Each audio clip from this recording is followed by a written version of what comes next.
The insane story of Rurouni Kenshin. If you're at all familiar with the series, you probably are wondering what that even means. Unlike our other big lore videos on series like Trigun or Dorohedoro, Rurouni Kenshin probably seems pretty tame. No aliens, no crazy magic or indecipherable plot lines that leave you wondering what you even just read. Nah, instead, Kenshin is far more discreet. Rather than what's directly put to paper, it's the history and the philosophy and the emotion that elevates Kenshin from being good to great. It's how you can take one character and use them to tweak history in a way that makes it not only engaging, but exciting, and it also doesn't compromise the future that we live in now. And for a manga described as a period piece shonen romance, Rurouni Kenshin packs a serious punch. While maintaining its shonen battle manga core, it refuses to fall into the trappings of the contemporaries of its time. No tournaments, no power levels, no world-threatening monsters. Instead, for the most part, Kenshin remains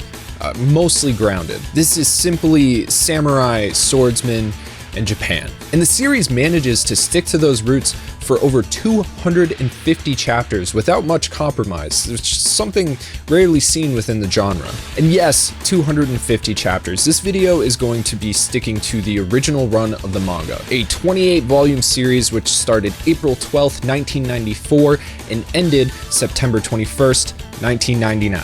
And yes, the manga was continued in 2017 with the Hokkaido arc, but we're not going to be touching that for a series of reasons. The first is the elephant in the room, which can be addressed by checking out our video we did about a month ago. The link is in the description for that if you're interested. The second is because that story isn't finished, and third is simply because the original run of Kenshin was basically perfect. There's no need to include anything else except of course the anime, which at the time of recording this video is experiencing a fresh new remake, something we also made a video on that will be in the description as well.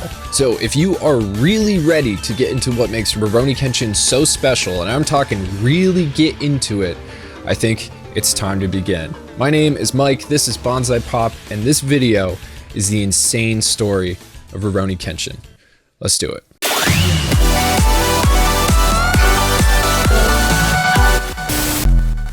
Hey everybody, Mike here. I know that I look extremely disheveled, but this is actually the face of pure satisfaction. As you probably realized by now, I have a thing for toys. I like them a lot, but the problem is, toys can be extremely expensive.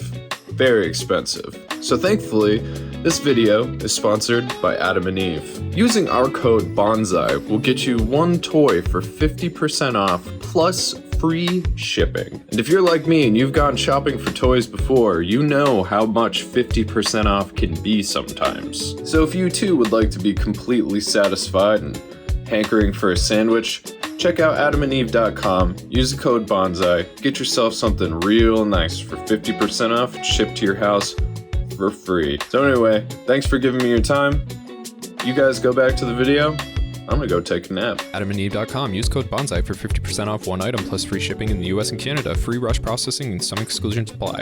Rurouni Kenshin is far more than a story of a man seeking redemption and a positive path forward in life after living a dark past. Kenshin's journey and the journey of those around him are simply a snapshot of a much larger picture, one that plays out within the reformation of a nation starting from zero. Now, as a researcher and writer, I find context to be the most important piece of any composition.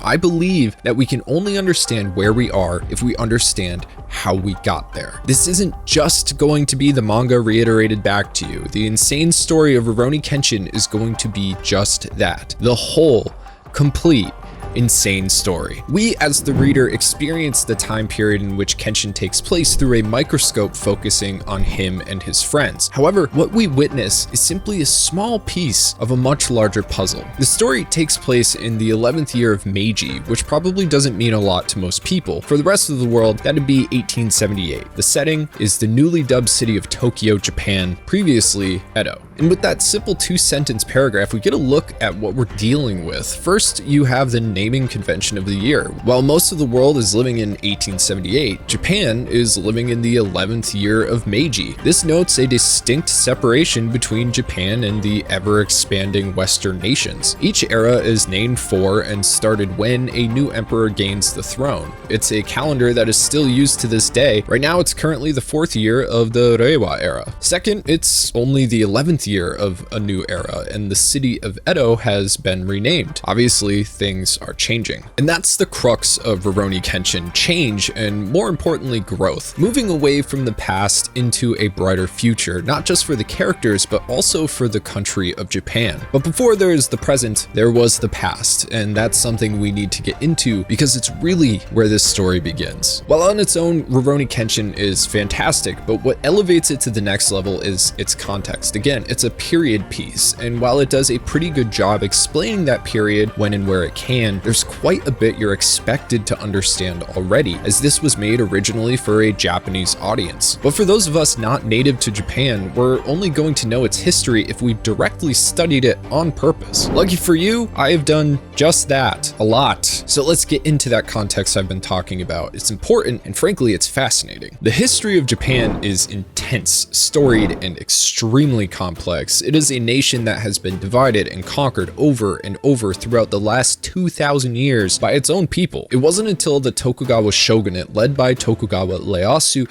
united Japan in 1603 that almost 200 straight years of civil war ended. Not that there wasn't a ton of civil war before that, but the warring states, or the Sengoku period, was particularly nasty. After unification by the Tokugawa shogunate, relative peace lasted for almost 300 years, but that peace was kept by an extremely strict rule governed by an intense class system. This 300 years was known as the Edo period, and it was maintained and run by the Tokugawa shogunate. Now, the easiest way to explain how Japan worked by then is kind of by looking at how the US works, right? We're broken up by states, each with their own laws, governors, senators, congresspeople, and then you got the president looking over the entire country. Except in 1600 Japan, none of these people were elected nor necessarily fit to rule. Not that our governing body is, but you get what I'm saying. The shogun and daimyo inherited their positions. They mostly kept order through scaring the citizens into doing what they were told, lest they get their heads chopped off. This was also how the shogun, the one I likened to a president but was actually more of a military dictator, kept the daimyos, who I likened to governors but are actually provincial military dictators, under control. The shogun had the greatest land and military force, so if anybody fucked up, heads rolled, and a more obedient person would replace the previous. Now, while this sounds like it sucked for most people, and it did, it also worked, and worked really well. The Edo period was a time of rapid economic growth using measurements I don't understand. They were all based off of bowls of rice. It's not worth the time to get into it. And it was also a time of political stability, believe it or not. A new class of merchants called Chillin rose up. A middle class budded, which led to people actually having some time and money to enjoy their lives every once in a while. And that meant sumo matches, kabuki theater, and even sex workers, yeah. And the latter was totally chill and well respected by the commoners, as they should be today. Deal with that. And this new subculture was dubbed ukiyo. It was a shining example of a growing country. However, ukiyo wasn't enjoyed by everybody. The majority of the Japanese led difficult lives as farmers and miners. While the ordinary people respected and appreciated ukiyo culture and the workers and artisans who made it all possible, the shogunate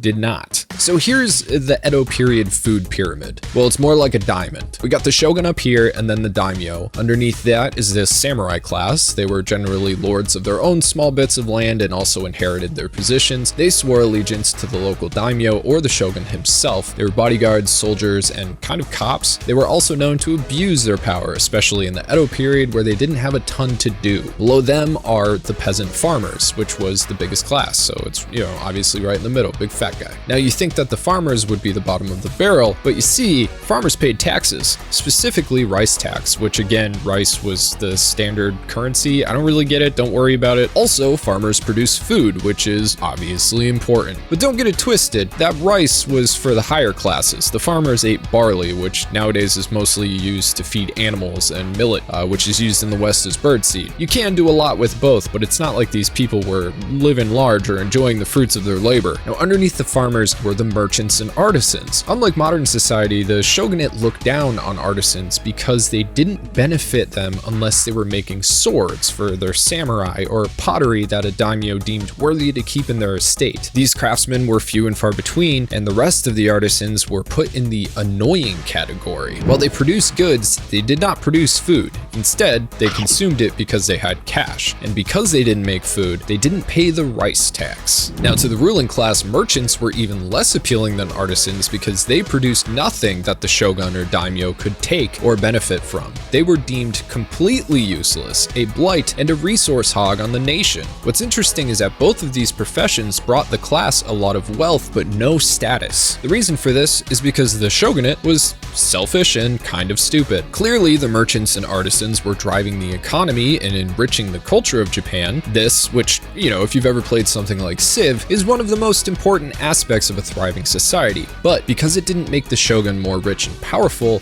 it was seen as unnecessary at best and a bother at worst. Of course, you have to have a bottom to a diamond, and this is the outcasts, which in a caste system is a lot less cool than it is today in the West. This Z tier consists of the Eta and the Hinin, literally considered non-humans. This caste is a little more complicated due to its ties with Shinto and Buddhism, and while both religions and philosophies are generally thought of as relatively open-minded and accepting, especially compared to Western religion, there are certain tenets that are pretty strict. The Eta were generally born into their class, but could also be forced into it as well. Their role in society was to work as things like butchers, tanners, gravediggers, and quote-unquote those who dealt with the diseased and deformed. And if you're thinking those sound like pretty essential jobs, you're right. However, one of the most important things to both Shinto and Buddhism is a concept of purity. Now, originally, the Japanese were fine with eating non-aquatic meat, right? But when Buddhism started making its way to Japan from Korea in 500 CE, the country began to shift away from it completely. They relied solely on fish for animal protein. Besides religious reasons, there were also economic and logistical purposes for the shift as well, Japan being full of mountains and not having a ton of farm animals to begin with. But this was the real deal. There were solid punishments for eating meat, which included repenting, fasting, and if citizens had to resort to the consumption of land animals, they cooked it outside in order to keep their houses pure. In the 1500s, Portuguese explorers were pretty shocked to find out that the Japanese viewed drinking animal milk to be the same as drinking blood. So as you can see, someone who dealt with butchering land animals, life considered sacred to the Shinto and Buddhist faiths, or those who tanned the hides of butchered animals for a living were considered unclean, and not just take a bath unclean, but spiritually unclean. And it doesn't stop there though, as I mentioned the diseased and the deformed. So naturally people like morticians or executioners also belonged to the Eta class and were disbarred from society aside from their arguably invaluable roles. These individuals were delegated to the worst living conditions, out of sight, so they wouldn't spread their conceived spiritual rot. And to this day, though it is getting a little better, descendants of the Eta class are discriminated against, resulting in extremely hard and isolated lives in a country where being part of the group is paramount. Now the Hinin were often morticians or those who buried bodies that were executed. However, they could also just be beggars or street performers. Criminals were also considered Hinin, and both they and the Eta remained as the lowest of the low in Edo society. There's more nuance to this particular caste, but that is the general picture, and if you're wondering where the emperor fits into all of this, he was basically relegated to a symbol at this time. Everybody swore loyalty to him, but he didn't have any real power. Similar to the current royalty of England, but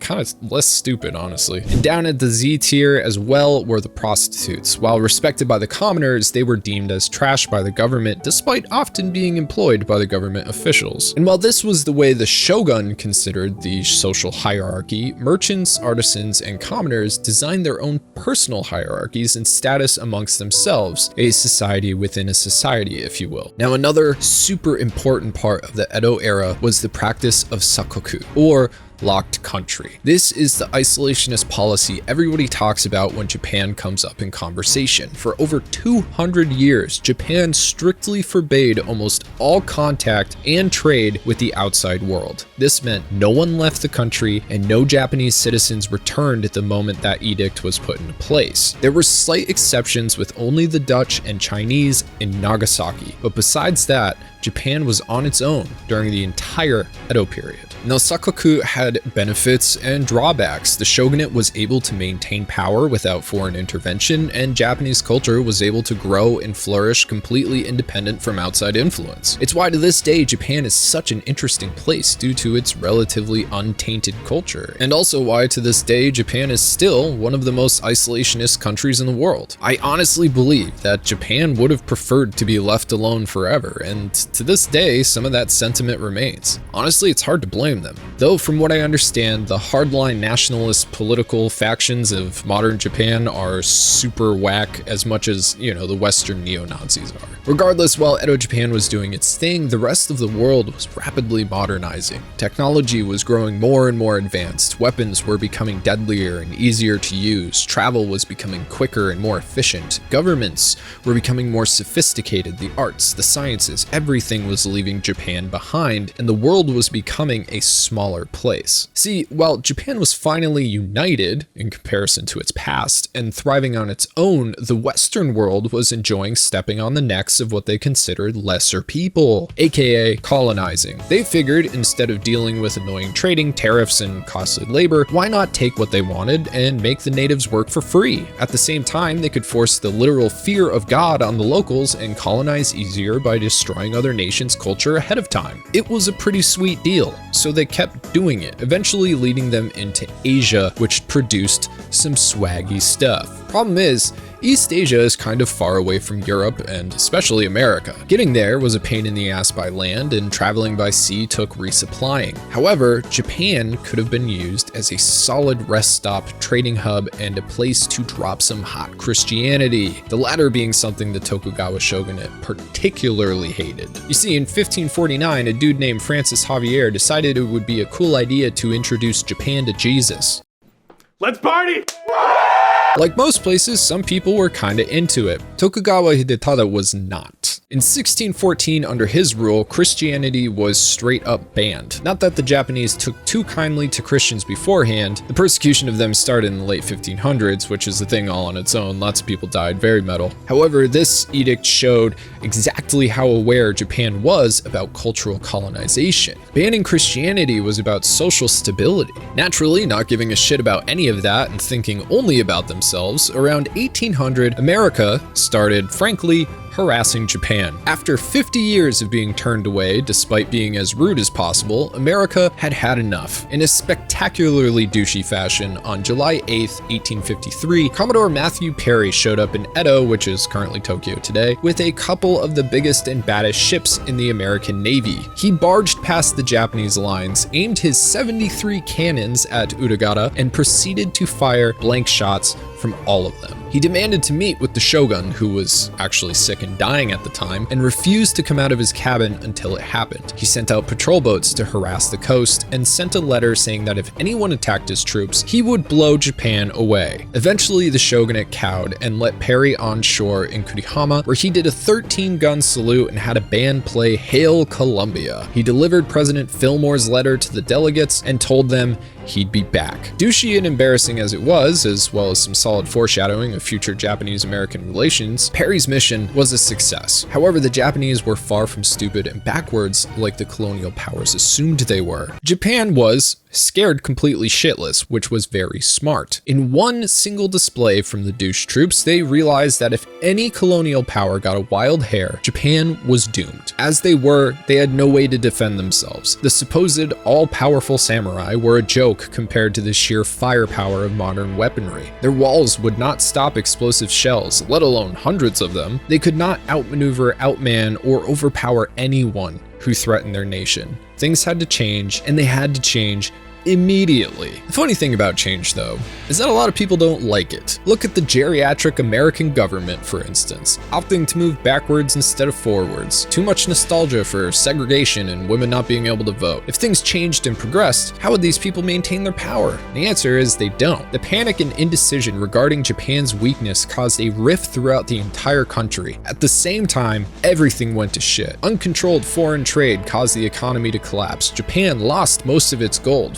foreign diseases killed hundreds of thousands of Japanese citizens. Meanwhile, some of the daimyo were kinda not digging the whole bowing to the outsiders thing and brought it up to the emperor, making him and the imperial court realize that the shogunate was kind of falling apart. This was the beginning of the Bakumatsu, or the end of the Edo period, 1853 to 1867. Now, the fun thing about the Bakumatsu is that it's incredibly complicated, basically unintelligible unless you read a ton of books, but here's the gist. Mainly, the people were split between continuing to support the Tokugawa shogunate, which had signed the deal to open foreign trade and was beginning modernization. The other side was people who wanted to return the emperor to political power and ridding the country of foreigners completely. During this time period, the feudal system that had defined Japanese society for 300 years was completely falling apart. However, while there were two diametrically opposed views on isolationism, they weren't necessarily relegated to simply shogun versus emperor. This created a bunch of different factions supporting their preferred leader, but with their own political ideologies regarding open borders and modernization, hoping that if they won or took over, they could enact what they wanted relating to foreign policy. Essentially, it was a ton of chaos, especially in Kyoto, where the emperor resided, and Edo, where the shogun lived. Blood literally ran in the streets, and this resulted eventually in the Boshin War, a civil war fought between the Tokugawa shogunate and a coalition of primarily the Choshu, Satsuma, and Tosa domains looking to seize political power in the name of the imperial court from 1868 to 1869. The latter were labeled the Ishinshishi, the revolutionaries, patriots, or imperialists. They're all the same thing. But by the Boshin War, the last Tokugawa shogun had already given up his political power to the emperor. The Edo period was over. However, this was more of a conditional step down with a solid chance of the shogunate returning, or at least maintaining major political power. And while that was all well and good, it didn't quiet the violence or military tension. Then, Satsuma and Choshu decided it would be a good idea to promote an imperial decree to completely abolish the House of Tokugawa. And that's something which its current head Yoshinobu was not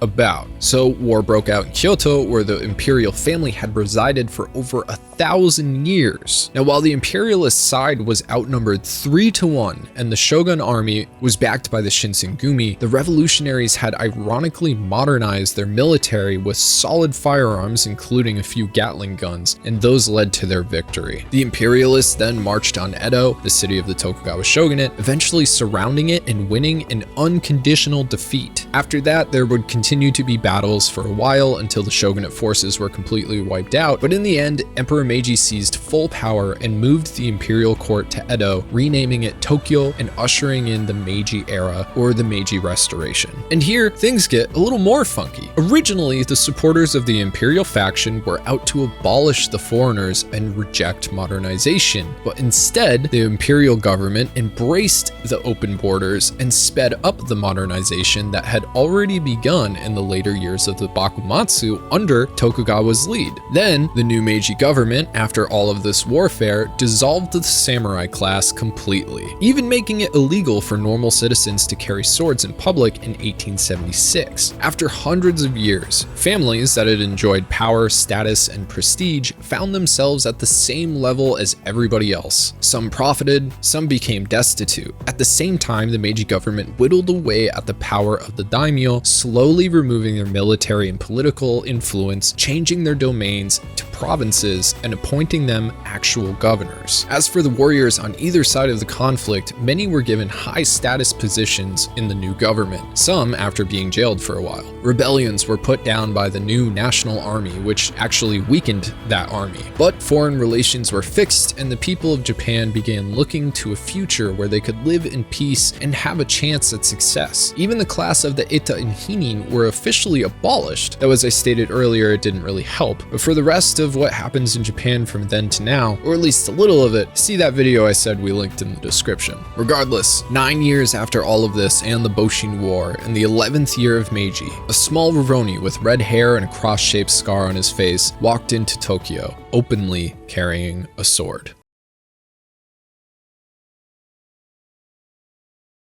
Immediately, he runs into a woman carrying a practice sword and is accused of being Hitokiri Battousai. Apparently, this Battousai guy has been running around Tokyo murdering people. And seeing as this man is out in the middle of the night carrying his sword openly, like he doesn't give a fuck, he seems sus and therefore must be the killer. But when the Rurouni reveals his blade, this misunderstanding is cleared up. Not only is it clean, seemingly unused, but its blade is reversed, making it unsuitable for killing. This is the Sakabato. The man not being Hitokiri Battousai doesn't really fix the problem, however, and after this realization, the woman runs off because she heard a commotion. She finds the real Battousai fighting the police wearing a mask and carrying a real katana. He continues to shout his name and claims he represents the school of Kamiya Kashin Ryu. The woman attacks him with her wooden sword but is injured and finds herself caught and spirited away by the little ginger guy against her will. It turns out the woman, Kamiya Kaoru, is the owner of the Kamiya Kashin Ryu dojo and the last surviving member of the Kamiya family. Battousai has been falsely claiming association with her dojo, causing all the students to leave and the city to become suspicious of her. In addition to this being a dick move, to add insult to injury, Kamiya Kashin Ryu is a kenjutsu that works off the principles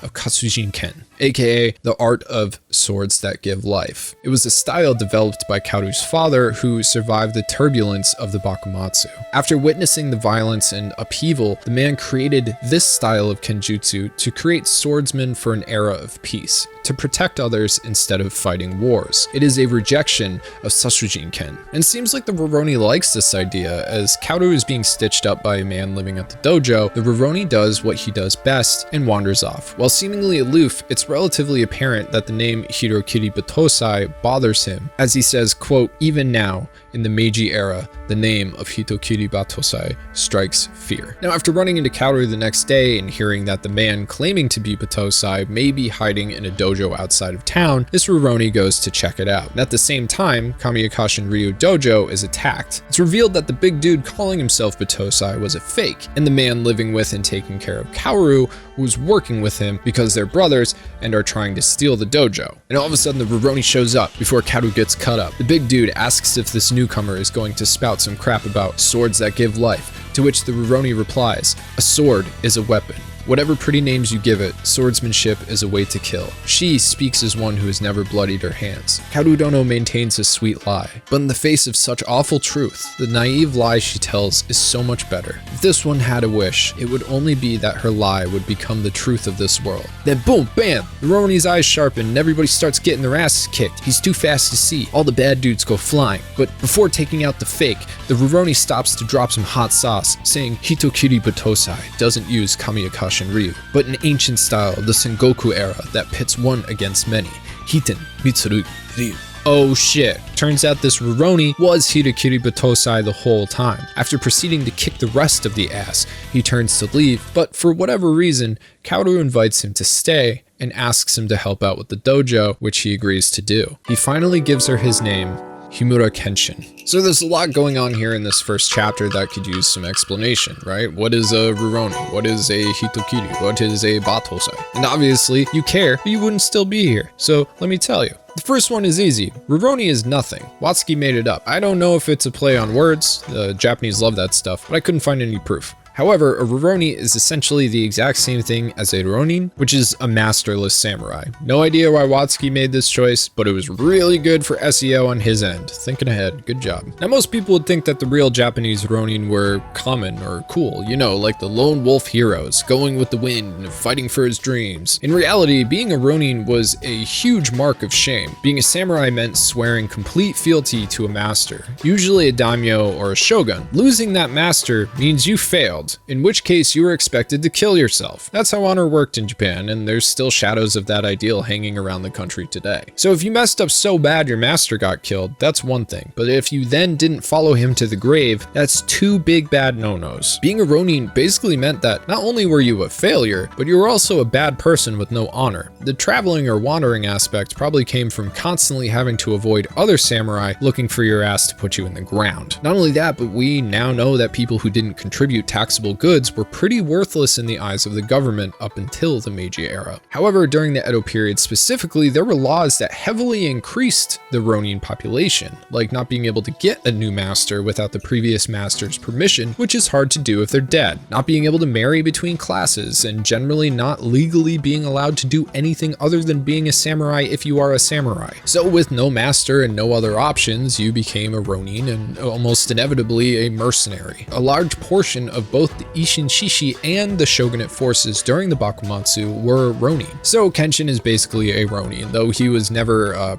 real classic samurai. Without giving away too much, he joined the Kihetai military from Choshu that was made up of all classes sometime after 1863. Then things changed. Now, Hitokiri is the most important term here, as there were only 4 during the entirety of the Bakumatsu period. It's actually a professional title like doctor or professor, except it literally translates into manslayer or assassin. The 4 Hitokiri of the Bakumatsu were all Isshin Shishi and real people. Again, Isshin Shishi is imperialists. The character of Kenshin is based off of a man named Kawakami Gensai, or Hitokiri Gensai, famous for his incredible speed and his assassination of Sakoku Shozan, who was basically an important guy and was really into opening Japan's borders. Now, Battousai is a nickname for a warrior, a descriptor, right, of the individual skills or talents. Battousai is derived from the art of Battojutsu, which revolves around drawing and striking with a katana in one motion. Put together, Hitokiri Battousai can basically be translated into the Battojutsu assassin, or even more Western, the quick draw assassin. However, this militiaman turned professional Isshin Shishi assassin, then full-on soldier, doesn't exactly look or act like you would assume someone of that previous profession would. He's small, thin, and young-looking.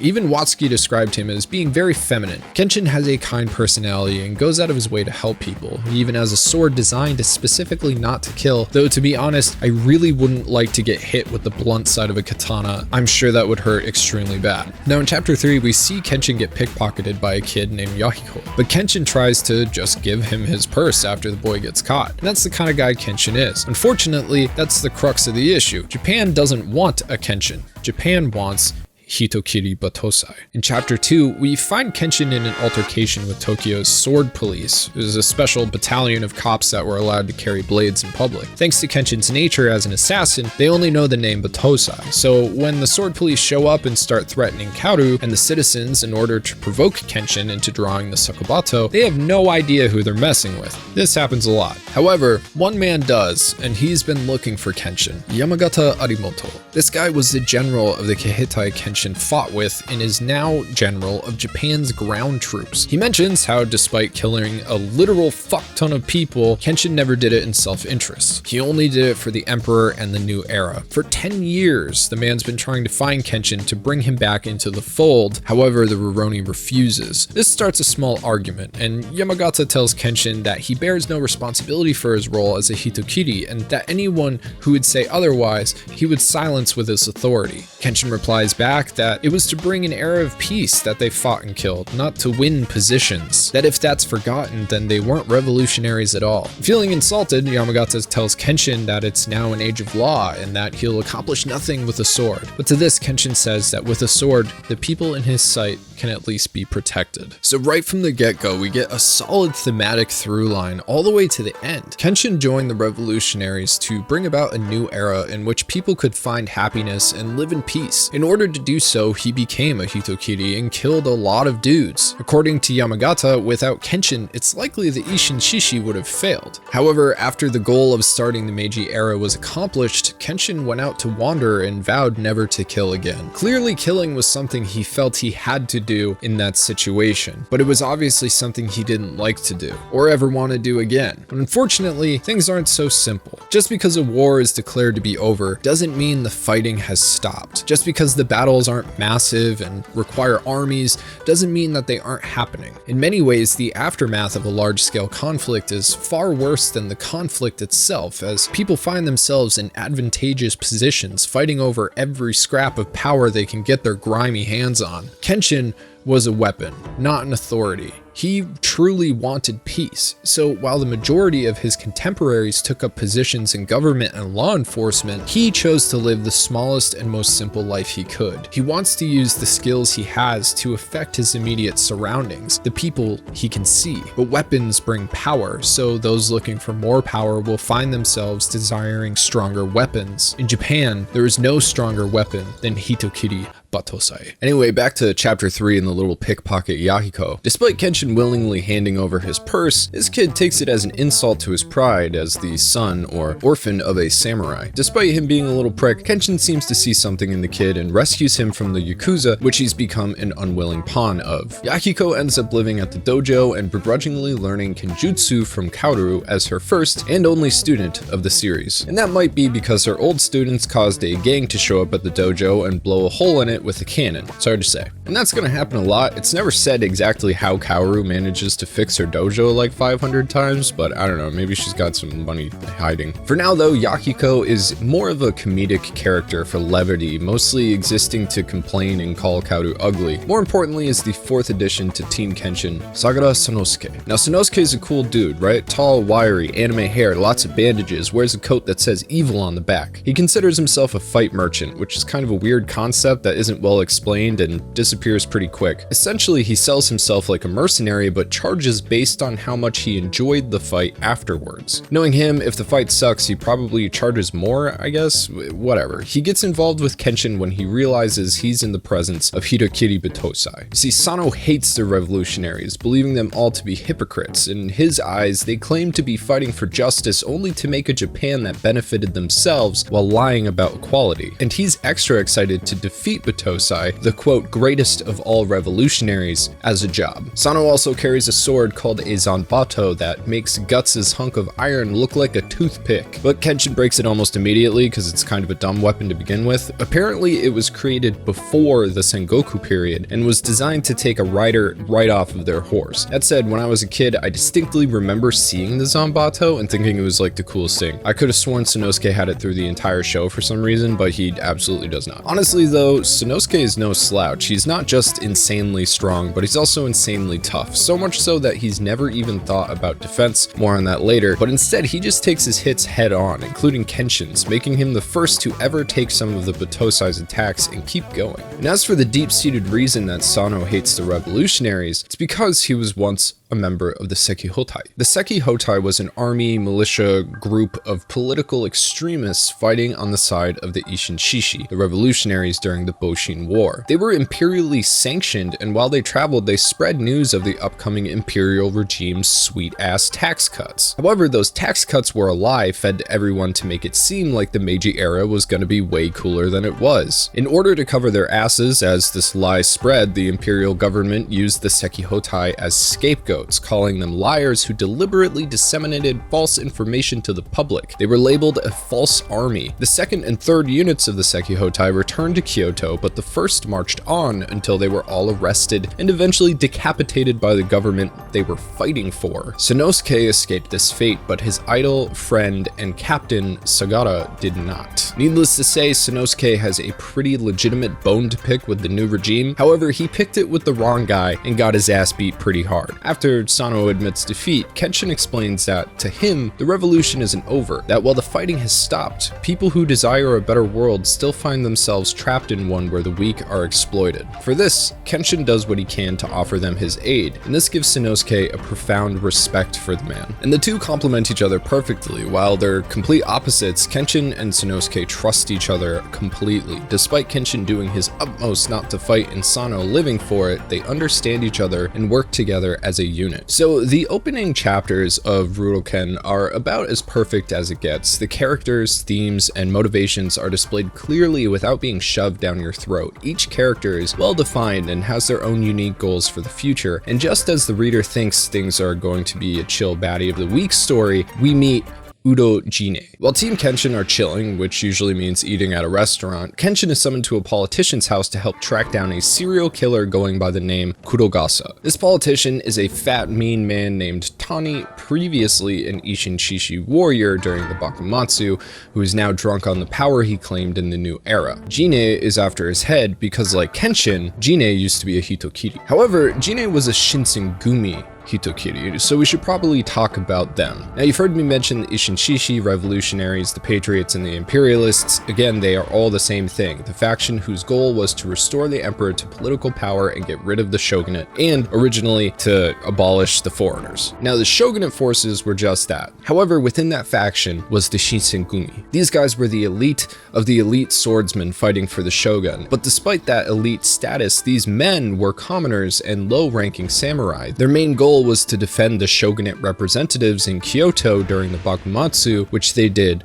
with vigor. Jin-E, though, was a bit of a bastard. He killed simply because he liked killing, even going so far as to eliminate people that weren't marked. That's a big no-no for an assassin. He was eventually kicked out of the Shinsengumi and relieved of the Hitokiri title, but he continued to kill all the way up until this point in the story. Again, 11 years after the Meiji government was founded. But after we meet him, one of his lines really hits home. Quote, "Once they paid me a huge sum to kill, now they call it a crime," unquote. And while Jin-E is definitely nuts, he does a perfect job of summing up the hypocrisy of wartime and government in one sentence. During times of conflict, we turn men into murderers. We tell them it's okay and that they bear no responsibility because it's just part of a war. We break them down, build them up, indoctrinate them with nationalist politics, and get them addicted to the adrenaline and constant vigilance of combat. We pay them to fight and kill, and then expect them to just come home and be chill dudes.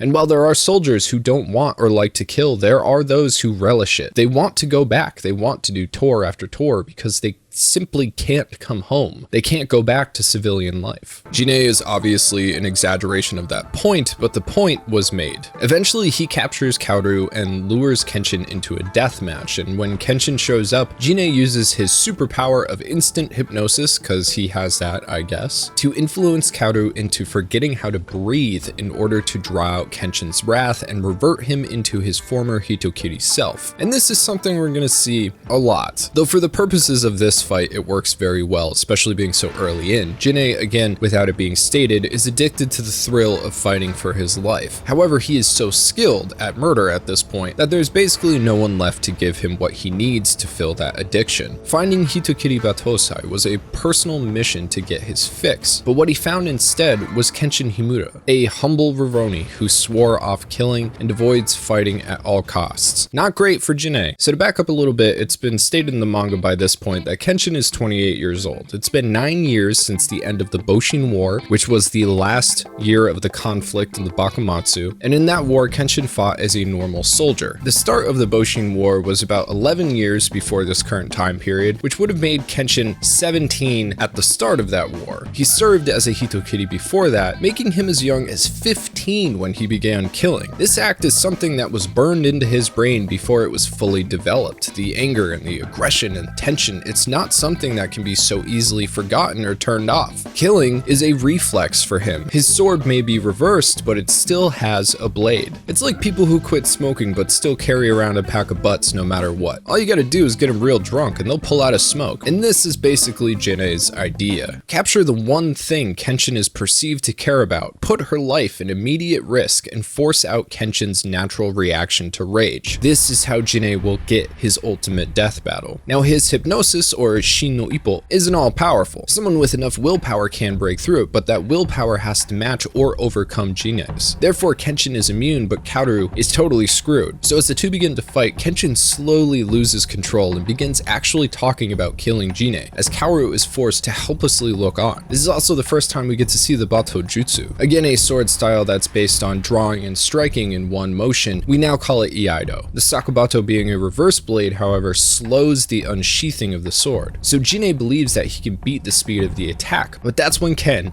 whips out Soryosen. Now, this is not a conventional practice of what is now called Iaido, but upon reading from a trained expert in Iaido, reviewing Kenshin's moves, it's apparently extremely practical. The Soryosen is an unsheathing trick strike where the sword deliberately misses and is followed immediately with a strike from the sheath. In that way, it is an extremely blunt attack instead of a killing strike. This catches Jin-E by surprise, and he gets his sword arm shattered shattered by the sheath. With Jin-E incapacitated though, Kenshin flips his blade around for the final blow that would cement his fate as a Hitokiri forever. However, seeing this, Kaoru is able to break from her hypnosis and scream for him to stop, which he does at the very last moment. Now knowing he's lost Hitokiri Battousai forever, Jin-E does the self-not-alive no jutsu. He says that if he's caught and arrested, the investigation would oust the big man in the government who hired him in the first place to take out the politician. However, it's more likely that he realized that this was the best fight he was ever going to get and simply ended it there, having fulfilled his addiction to capacity. Now I know I spent a long time on a very small part of the story, but I think it's incredibly important. The Jin-E fight shows exactly how thin the line Kenshin walks is. It shows the trauma his time as a Hitokiri caused, and also how the war and its aftermath has affected the warriors on both sides. Killers with nothing left to do have to find a way to live in this new era of peace. Some can, and some can't. The battles being fought are different now. They're sneaky and dirty, and if you look into the next 50 or so years of Japanese history, you're going to find at least an absurd amount of assassinations. But I think one of the best things about Rurouni Kenshin in general is the pacing. It is fast, and it somehow manages to introduce very important characters without simply throwing them at you and saying deal with it. And in that spirit, immediately after Jin-E is defeated, Megumi shows up. Now, Sanosuke's friend dies unexpectedly from an opium overdose, which makes him pretty upset. At the same time, a woman rushes into the restaurant where he and Kenshin are hanging out. She's being pursued by some thugs and immediately throws herself at the two men, asking them for protection. She's escaped the hold of a businessman named Konryu, who's been using her to create the opium that killed Sanosuke's friend, and the group that's after her are his hired thugs. However, she doesn't divulge all of this information immediately, and these aren't any normal hired thugs. They are the Oniwabanshu, led by Akashira Shinomori Aoshi. Now, the Oniwaban were an elite group of spies that worked for the shogunate during the Edo period, protecting the shogun and the daimyo. Only the absolute best Onimitsu were allowed to become Oniwaban. So what's an Onimitsu? Basically a shinobi or ninja. However, Oniwaban are more modern, I guess, at least, in the Edo period. They were sophisticated ninja compared to those that operated during the Sengoku period. Rather than straight up saboteurs or assassins, the Onimitsu were more security and intelligence oriented, kind of like the Edo version of the CIA. During the Bakumatsu, they were even sent to the United States on intelligence missions. However, for the purposes of the story of Kenshin, they've been hired to protect a shady businessman during the Meiji era, showing the vast difference that a simple 20 years can create, where this elite group of underground operatives can go from working in the highest echelons of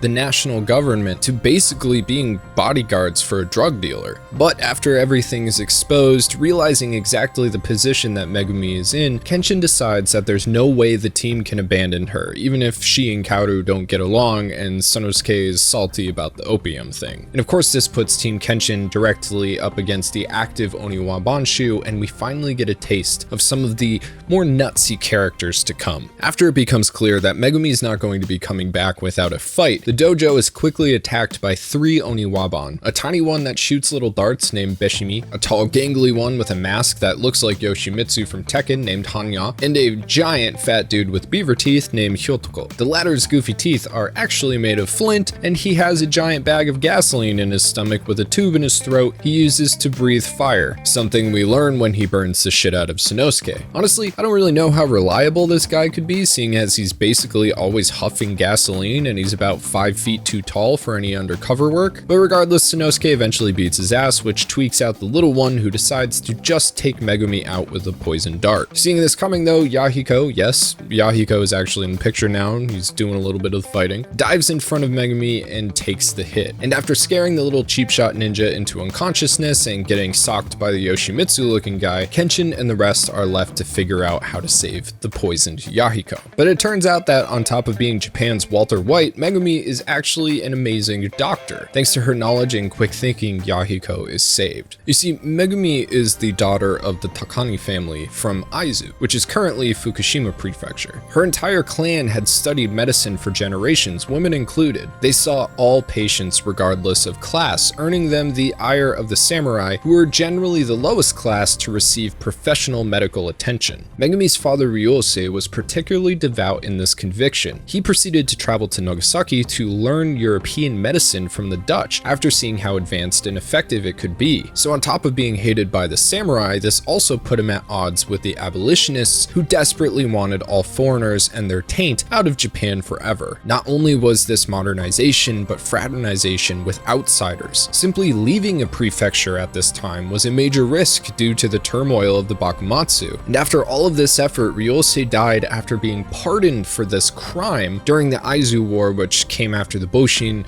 as kind of the cleanup effort. Now, the prefecture of Aizu had sided handedly with the shogunate during the Bakumatsu and sent a ton of troops to Kyoto, which pissed off the Choshu and Satsuma. During the Boshin War, Aizu fought and lost against the new empire. Their main castle town was put under siege, lots of people died, again, including Megumi's father, and the rest of her family in the story is currently missing. So because of this, and also because she's kind of a minx, Megumi immediately becomes attached to Kenshin. So when she's kidnapped and Kenshin's life is threatened, she agrees to return with Kanryu to his estate and continue to make opium. Unfortunately, that's not going to work out for Kanryu. Once Kenshin decides he's going to do something, he does it. So he, Yahiko, and Sanosuke storm the mansion, taking on the Oniwabanshu in the name of rescuing Megumi. Now, after defeating the jobbers at the gate, the first Onimitsu the team run into is Hanya. Last time he and Kenshin had a scuffle, he was able to strike the Rurouni. And it turns out the stripes on his arms here create an optical illusion, making them seem shorter than they actually are. And that's why you don't wear striped shirts if you know you're getting your picture taken, because it makes you look a little fatter than you are. Feeling that something is off, Kenshin actually measures Hanya's arms mid-fight with the length of his sword, and then smashes the Onimitsu's mask, revealing literally no face. In order to easily wear any face atop of his own, Hanya has actually cut his face off. You see, his specialty was intelligence. But then he pulls out Schnitti-Schna, Wolverine claws. And with that, I think this is as good a time as any to talk about exactly how much 90s pop culture influence there is within Rurouni. So the manga began publication in 1994, and this was kind of the peak time to be a nerd. Not because it was cool at the time, this was pre-retro bullshit, pre-esports, pre-Marvel movies. However, this was when all of the roots of that future stuff was taking place. At this time, the arcades, especially in Japan, were packed with kids and young adults riding the new fighting game craze. Comic readership had hit an all-time high. TV networks were full of cartoons ranging from the excellent, like the X-Men and Batman cartoons, to absolute trash like the Street Fighter or Darkstalkers ones. Regardless, nerd intellectual property was everywhere. Watsuki himself, judging by obviously Hanya's weapons, but also from his own mouth, was obviously in love with the X-Men at the time. He was also enamored by Spawn. And while both franchises helped inspire many of his character designs, it was arguably Samurai Spirits, better known as Samurai Showdown in the US, Fatal Fury, The King of Fighters, and Darkstalkers that inspired him the most. And though he apologizes for this profusely, I can't really tell if that's a joke, but honestly, I think it's pretty cool how Watsuki designed his characters, and I think I would do the same thing. Fighting games not only influenced the design of many characters, but the actual battles within the manga. Being a major Samurai Showdown fiend, Watsuki understood patience, zoning, and heavy damage battles. He internalized the idea of a character's zone and used it in his manga to make the battles seem more realistic. You see, there's no real danger in a sword fight as long as you are outside of striking distance. There is a cone of space in front of swordsmen that constitutes their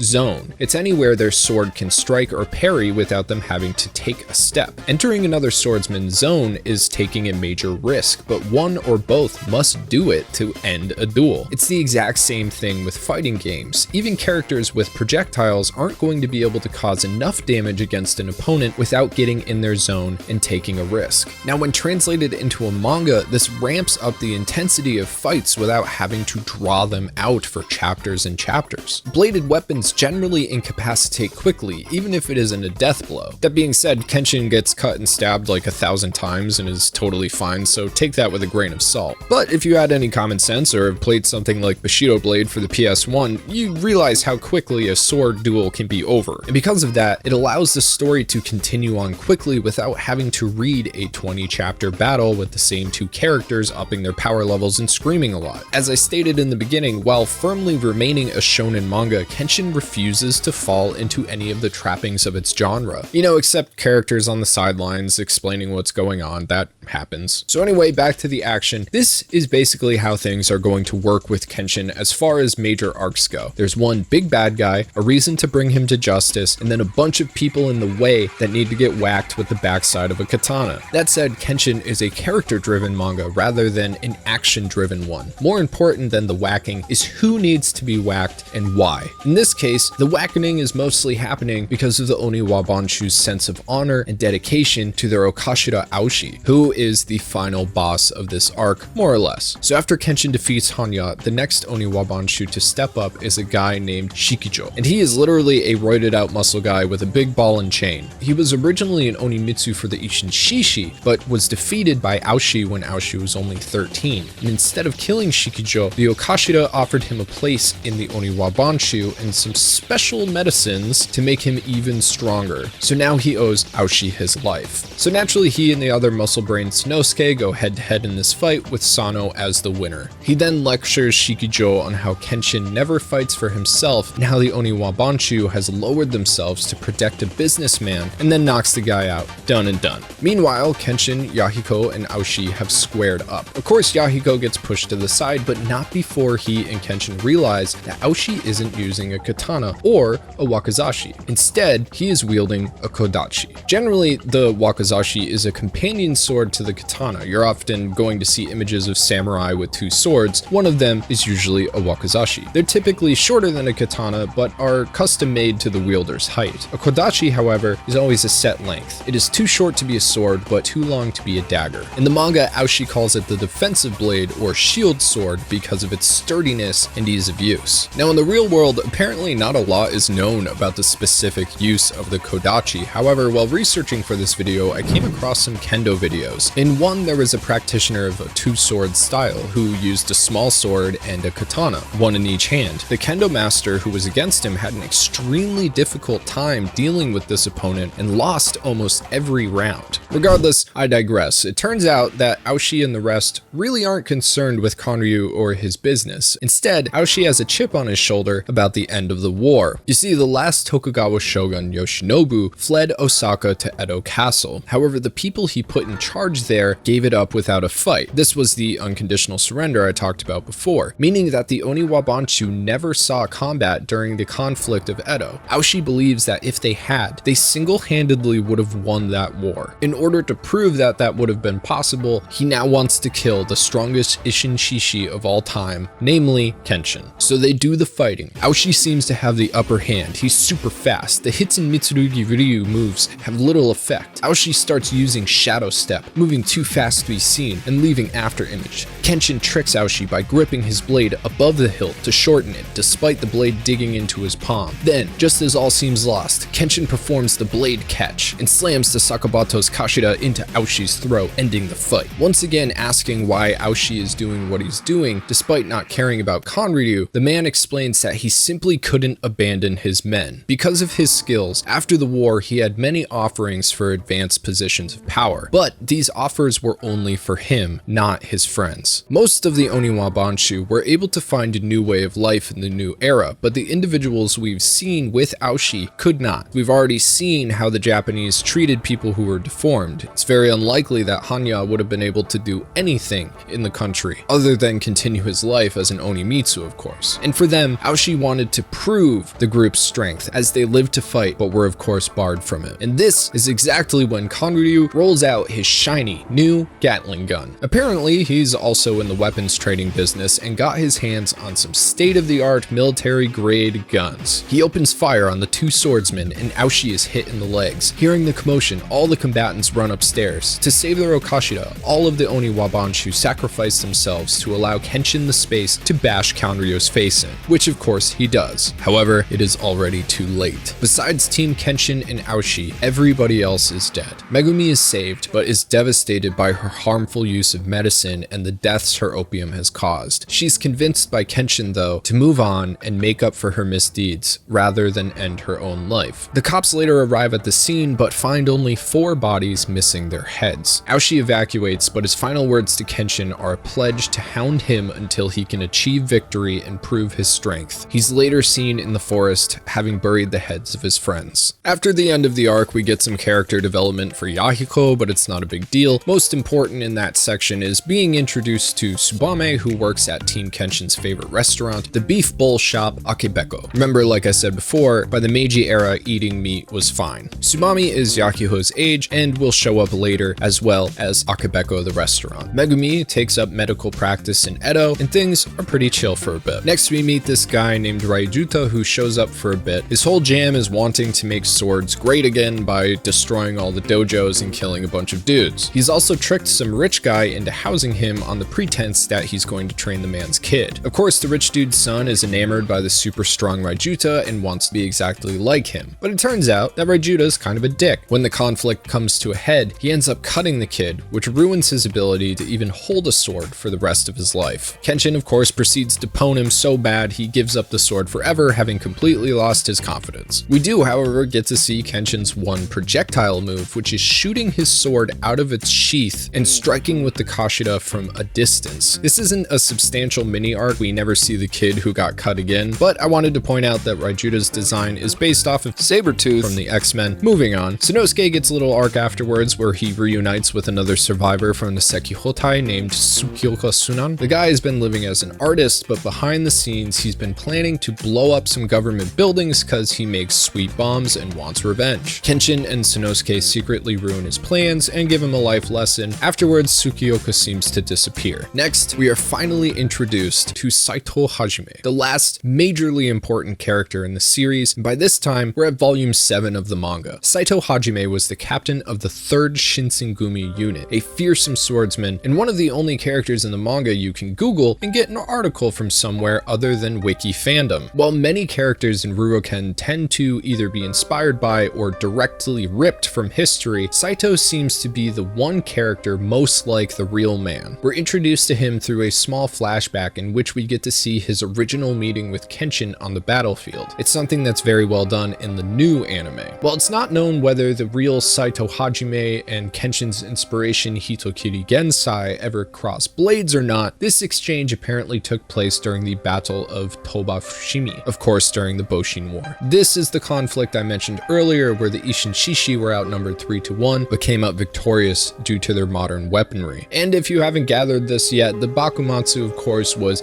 a very chaotic time. While not technically a full-on war until the Boshin War, there was certainly a lot of violence that took place, specifically in Kyoto, again, the home of the emperor, who, just as a reminder, for hundreds of years up until this point, was merely a symbolic presence. When it became clear that Chosho and Satsuma wanted this to change, Kyoto naturally became a hotbed of activity for the Isshin Shishi and the shogunate forces. For the latter, this was the place where the shogunate's Shinsengumi were stationed. And I talked briefly about the Shinsengumi during the section on Jin-E, but it cannot be overstated how beloved these guys are to the Japanese history nerds. And not even just history nerds. The Bakumatsu period is a huge deal for Japan, and there's a lot of reasons for this we could drum up. As we know from the precursor video, again, link in the description, a lot of 20th century history has been wiped from Japanese textbooks. And even if it wasn't, we know that history is super dark and not something the people of Japan would like to think about, let alone celebrate. Though, you know, we have American Nazis, so I'm sure some of the more disgusting people in Japan would really love what the country did to Nanjing, etc. Just being realistic. Pessimistic tangent aside, the Bakumatsu is a time the Japanese do seem proud to be proud of. People have favorite individuals on both sides. Unlike the American Civil War, where there were clear right and wrong sides, with the South fighting to maintain chattel slavery and their secession from the Union while the North fought sought to maintain the Union and abolish slavery, though I admit the latter was a side agenda, I hold no illusions, but the Bakumatsu held no real right or wrong or good or evil positions. Countries, like people, are allowed their own identities and laws, even if they're insanely fucked, like North Korea. Japan's internal debate over whether or not to continue the rule of the shogunate or return power to the emperor was a decision for the future of the country, the rights of the citizens, and their foreign policy. When the borders were opened after Perry's intervention, things began to change regardless. It was likely that the class system that had dominated Japan for hundreds of years would have either dissolved on its own or drastically changed despite who was ruling or not. Even the major revolutionary ideal of expelling the foreigners that many of the Ishinshishi coveted never came to pass despite them winning the war. Instead, the Bakumatsu was a time where people fought valiantly for their ideals. It was a time when heroes distinguished themselves on both sides in order to bring about a better Japan for the future, which brings us back to the Shinsengumi. As I stated earlier in the video, these guys weren't upper tier samurai from distinguished households. Instead, many of them were simple commoners who rose to fame and reverence through talent. While this in itself would be a major feat in any country, it's important to remember that this was Japan, which was dominated for hundreds of years by a very rigid class system. A class system institutionalized by the shogunate that they fought for. Considering that these low-born individuals rising up within that social structure is a substantial achievement, which resulted in them being respected to this very day. So originally, the Roshigumi, a squad of 234 ronin picked from Edo sword schools tasked with protecting Tokugawa Iemochi during his trip to Kyoto in order to parley with the Emperor Kome, its leader had ulterior motives to police the streets of Kyoto when they arrived. After being found out, that leader ordered the Roshigumi to return to Edo. However, 19 men were left behind in Kyoto, forming the Mibu Roshigumi, or Ronin of Mibu. One of those men was Saito Hajime. In 1863, under the orders of Matsudaira Katamori, a bureaucrat and daimyo in charge of keeping the peace in Kyoto, the Mibu Roshigumi was renamed the Shinsengumi and tasked with patrolling the streets of Kyoto to restore order under the name of the shogunate. And during my research, Mibu Village, the base of operations for the Shinsengumi, was a very difficult location to nail down for two specific reasons. First, there was a Mibu domain at the time located hundreds of miles from Kyoto, which had no distinct Mibu village. And second, if you've ever played Sekiro Shadows Die Twice, you'll know that it has a relatively difficult to find location also named Mibu Village. Turns out, however, that the real Mibu Village was located a little southwest of Kyoto. This base location and the ferocity of the Shinsengumi earned them the nickname the Wolves of Mibu, which is pretty fucking cool. The elite unit would find themselves at the epicenter of many major conflicts within Kyoto during the Bakumatsu. And again, we're in real history here. Saito Hajime would eventually be promoted to 3rd Unit Captain in 1865 and was considered to be as skilled with his blade as the 1st Unit's Captain Okita Soji, who appears with him during Kenshin's flashback. By all accounts, Saito was a complete badass, standing almost 6 feet tall. He was an upstanding samurai who fought valiantly against the Ishinshishi insurgents from Choshu and the other patriot clans in the name of the shogunate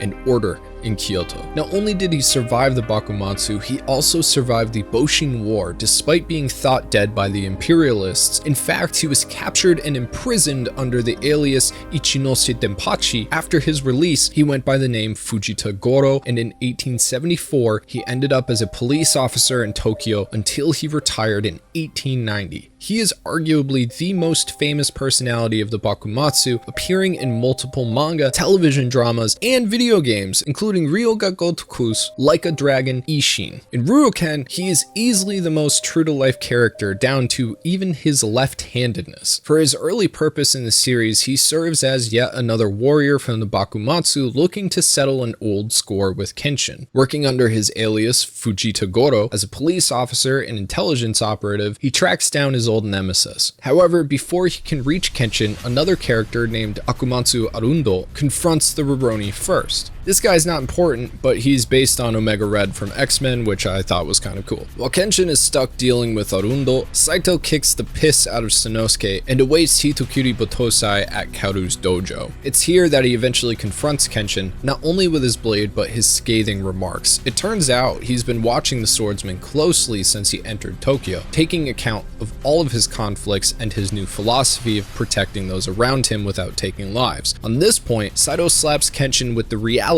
that the swordsman has failed on several accounts, letting his friends be captured or wounded, calling him a hypocrite. And the battle begins immediately, with Saito pulling out his Gatotsu, a lightning-fast piercing blow meant to kill on the first strike. Kenshin spends most of this fight on the ropes, but like with Jin-E, the more he battles Saito, the farther he falls into the past. Kaoru recognizes this immediately. However, unlike last time, her cries fall on deaf ears. Saito Hajime isn't an opponent that can be defeated without being killed. As he says himself, the Shinsengumi fight in a manner befitting a samurai, which means never giving up or surrendering. It's also revealed that Saito was sent to the dojo only to assess Kenshin's current strength, but despite that, once the battle heats up, there is no stopping either of them. It has to end in death. Despite this, it seems Kaoru's prayers were answered, as the fight is stopped by potentially the only man with enough power to do so, Okubo Toshimichi, a Satsuma Ishin Shishi warrior turned chief of internal affairs for the Meiji government. Essentially, this man controls national policy and is the one behind Saito's assessment of Kenshin. He is the most powerful man in Japan. Saito's mission report: Kenshin is useless, but Hitokiri Battousai could be of some use. While Okubo wants to be discreet and talk with Kenshin alone, Kenshin punches himself in the face to snap out of his past and demands that since his friends were involved in this incident, they too deserve to hear what's going on. And this is when we first hear about Shishio Makoto. You see, Kenshin giving up his role as Hitokiri during the latter years of the Bakumatsu didn't mean a Hitokiri wasn't still necessary. So another Choshu revolutionary was chosen to replace him. This man was Shishio Makoto. Virtually unknown, Shishio was presumed dead after the Boshin War. This was because he was secretly erased by the revolutionary faction. And this is an easy thing to do when someone barely exists in the first place, and a great way to hide secrets and misdeeds committed by a presumably just government. Unlike Kenshin, Shishio not only liked killing, but had greedy aspirations which made him extremely dangerous. Because of this, the Meiji government burned him alive after the Boshin War. Though presumed dead, Shishio survived and has been secretly amassing a large army topped by extremely powerful individuals in the shadows of Kyoto. Now, the Meiji government has no other option but to demand that Kenshin take up his former role as Hitokiri and assassinate Shishio. Naturally, each one of Kenshin's friends refused to cooperate despite the less honorable Meiji reps' threats or bribes. After everything they've been through, there's no way that they would let Kenshin destroy himself by going back to Kyoto to take a life. Okubo, however, is an honorable man and asks Kenshin to take a week to think it over. When Saito's honor is questioned by Kenshin's friends, he explains that if the man was corrupt, Saito would have killed him already. Saito still lives by the code of the Bakumatsu, swift death to evil. Knowing this, Kenshin has realized that Saito Hajime hasn't changed at all since his time in the conflict. To emphasize this, we witness the Wolf of Mibu returning to the corrupt politician who hired Akamatsu and is currently scheming ways to bribe Saito into revealing Okubo's secrets. Saito immediately beheads Akamatsu, and before doing the same to the politician, he lets him know that, quote, "One may tame a dog with food or tame a man with money, but taming a wolf of Mibu, that none may do." It's important at this time to note the close ties Kenshin has created between himself and his friends. He saved Kaoru on multiple occasions and has lived with her this entire time. He became a role model for Yahiko and took him in off the streets. He befriended Sanosuke and gave him a reason to fight that was greater than simply enjoying it. He rescued Megumi from her captor, and more importantly, he rescued her from herself. He gave her a new reason to live. Having played such an integral role in each of these individuals' lives and futures has created a deep bond of friendship and loyalty between all of them, between himself and Kaoru even more so. With this in mind, Kenshin departs a week later to meet with Okubo. However, this meeting would never happen. On his way to meet Kenshin, Okubo is assassinated by a young man acting under Shishio's orders. This is also an actual event that took place in history, but its outcome resulted in a position held by an honorable man being taken by corrupt bureaucrats, leaving Japan's future in peril. The same outcome happening in the manga, Kenshin is forced to make his decision. Later that night, the Rurouni returns to the Kamiya Kashinryu dojo to speak with Kaoru. He lets her know that the real culprit behind Okubo's assassination was Shishio, and that he is leaving for Kyoto. He thanks her for allowing him to believe that he could be at peace and for not caring about his past, and then drops a sayonara, which, a little cultural thing here, sayonara isn't like saying see you later, it's more like goodbye forever. You're really not supposed to use it when you go over there. Kenshin walks off into the dark as Kaoru falls to her knees crying at his back, and from here on out, things move pretty fast. Of course, everyone is upset that Kenshin is left. Kaoru is bedridden with depression, Sanosuke is pissed and gets ready to leave for Kyoto himself. He eventually runs into Tsukioka, who hands him some little grenades, after which he runs into Saito, who beats the shit out of him and tells him not to bother going to Kyoto because he's too weak and doesn't have any defenses. Sanosuke decides to get stronger before he gets to Kyoto. He then leaves Yahiko in charge of getting Kaoru out there as well. Hearing about Kaoru's depression, Megumi goes to the dojo and smacks the shit out of her for not already being on her way to Kyoto. She explains how Kenshin showed her the path she must walk and that doing so is how she shows her feelings for him. And if it wasn't clear by now, she definitely loves him. Kaoru says Megumi could never understand how it felt to have Kenshin say sayonara to her face, but Megumi hits her with, quote, "Can you understand knowing he left without even bothering to say it to me?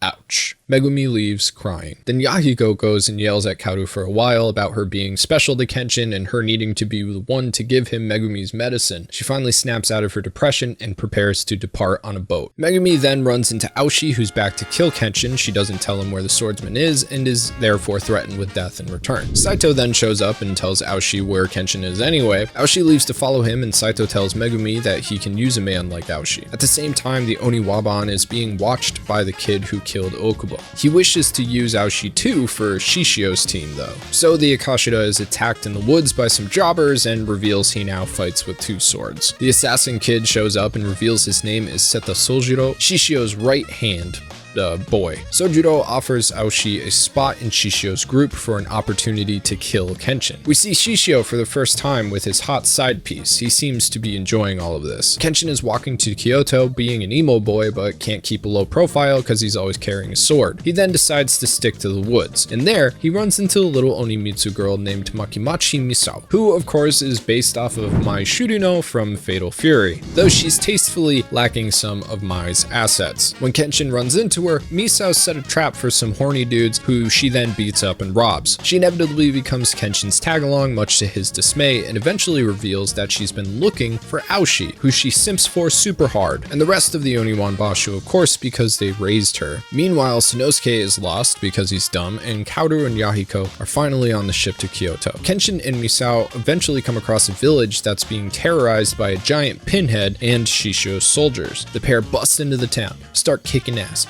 Misao is almost stabbed in the back, but the backstabber is stabbed in the back instead by Saito Hajime, who's shown up because he's Saito and because this boy who got this whole thing started in the first place lost his brother, who was a police informant. The people of the village are a bunch of cowards who won't stand up for themselves and allow the bad guys to hang them at will. Saito comments that this will be all of Japan if Shishio has his way and that the military hasn't interfered because it simply can't. After shutting down all the rebellions after the Boshin War, the army just doesn't have the manpower. Japan is trying to keep that a secret because they can't let Western powers see any weakness from the new government. Meanwhile, Shishio's just chilling in the bath in this town's biggest house. Naturally, Saito and Kenshin show up there and meet Sojiro for the first time. He introduces them to Shishio, who's here because he likes the hot spring and also because apparently it's a good spot to attack the eastern shore. Shishio says he's not mad about being burned alive by the Meiji government because he can still get babes, and also it taught him to kill people before he gets killed. He does, however, think the Meiji government is a bunch of wussies, so he intends to take Japan for himself and make it great again. And that of course is when the Pinhead shows up and he and Kenshin do the fighting. Pinhead's fast, so Kenshin tricks him into going too fast, which makes the big guy blow out his legs and cripple himself. Misao fights some ninjas, Shishio decides to leave, and Sojiro stands in the way of anybody trying to follow him. Now Sojiro is known as Heaven's Sword because he doesn't have any emotions. This makes it impossible to read him and predict his moves, moves, which is very important for swordplay. This is bad for Kenshin in particular because that's specifically what he relies on when he fights. So in this case, Kenshin decides to rely completely on Battle Jutsu and Sojiro plays along. The two draw at the same time, neither are hurt, but Sojiro's borrowed legendary sword is destroyed, but so is Kenshin's Sakabato. Later, seeing the ruined sword he let Sojiro borrow, Shishio realizes he's underestimated Kenshin and sends the boy out to gather the 10 swords in Kyoto. Saito heads back to Tokyo, Kenshin and Misao continue to Kyoto. Sanoke is still lost because he's dumb, but runs into a fallen priest named Anji. This dude is super powerful, so Sanosuke asks him for lessons. Anji shows him the mastery of 2 layers, which is essentially punching something with your second knuckles and then folding them in for a second strike with the fist. Supposedly, the first strike breaks an object's resistance and the second pulverizes it. However, this motion has to be done in a setsuna, which is 1/75th of a second. Why Japan has that measurement of time,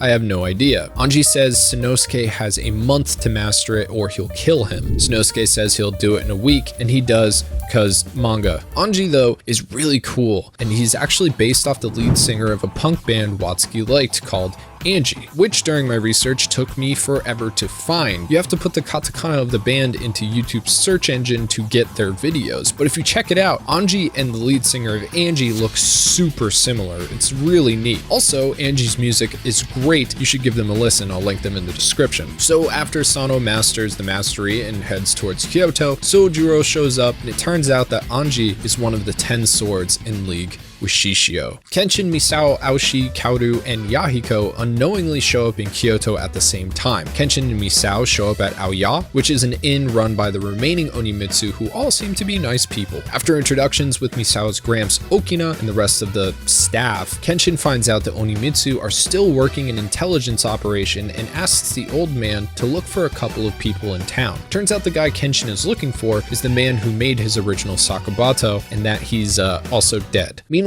Kaoru and Yahiko find their lodgings at Shirobeko, the sister restaurant of Akebeko in Tokyo, where they meet Tai's twin sister in a classic Officer Jenny Nurse Joy scenario. Kenshin and company find the son of the dead master swordsmith and his family, but the son is like, I don't make swords because they're bad. So the crew give up on him, making Kenshin a new Sakabato because Kenshin gets loving peace, right? Apparently though, there is a final sword the master swordsman made that's hanging out somewhere. Shishio has an evil lair in the mountain and it's full of ninja a man named Hoji had been taken care of in his absence. Shishio's like, I'm gonna take over Japan, and everybody there gets super hype. Hoji is a major Shishio simp, but is against using the 10 swords to kill just one man. Then, Sword Hunter Cho, a character Watsuki swears wasn't based off of SNK's Benimaru, shows up and is like, I want to show off my sword. Hoji gives him info on Kenshin and mentions the final sword made by that legendary swordsmith we've been talking about, and Cho gets all horny for it, so he goes out to confront Kenshin and find the sword. He stops at the dead smith's son's house and kidnaps the guy's kid to get info on said sword. Turns out it was offered to a Shinto shrine as a god sword. Despite knowing the blade's location, he keeps the kid as a hostage just in case. Misao decides to go back to the now kidnapped kid's house to argue with his dad about helping Kenshin and finds out about the kidnapping. She sends a ninja pigeon back home with the deets. After hearing about all of this, Kenshin dashes off to confront Cho. The two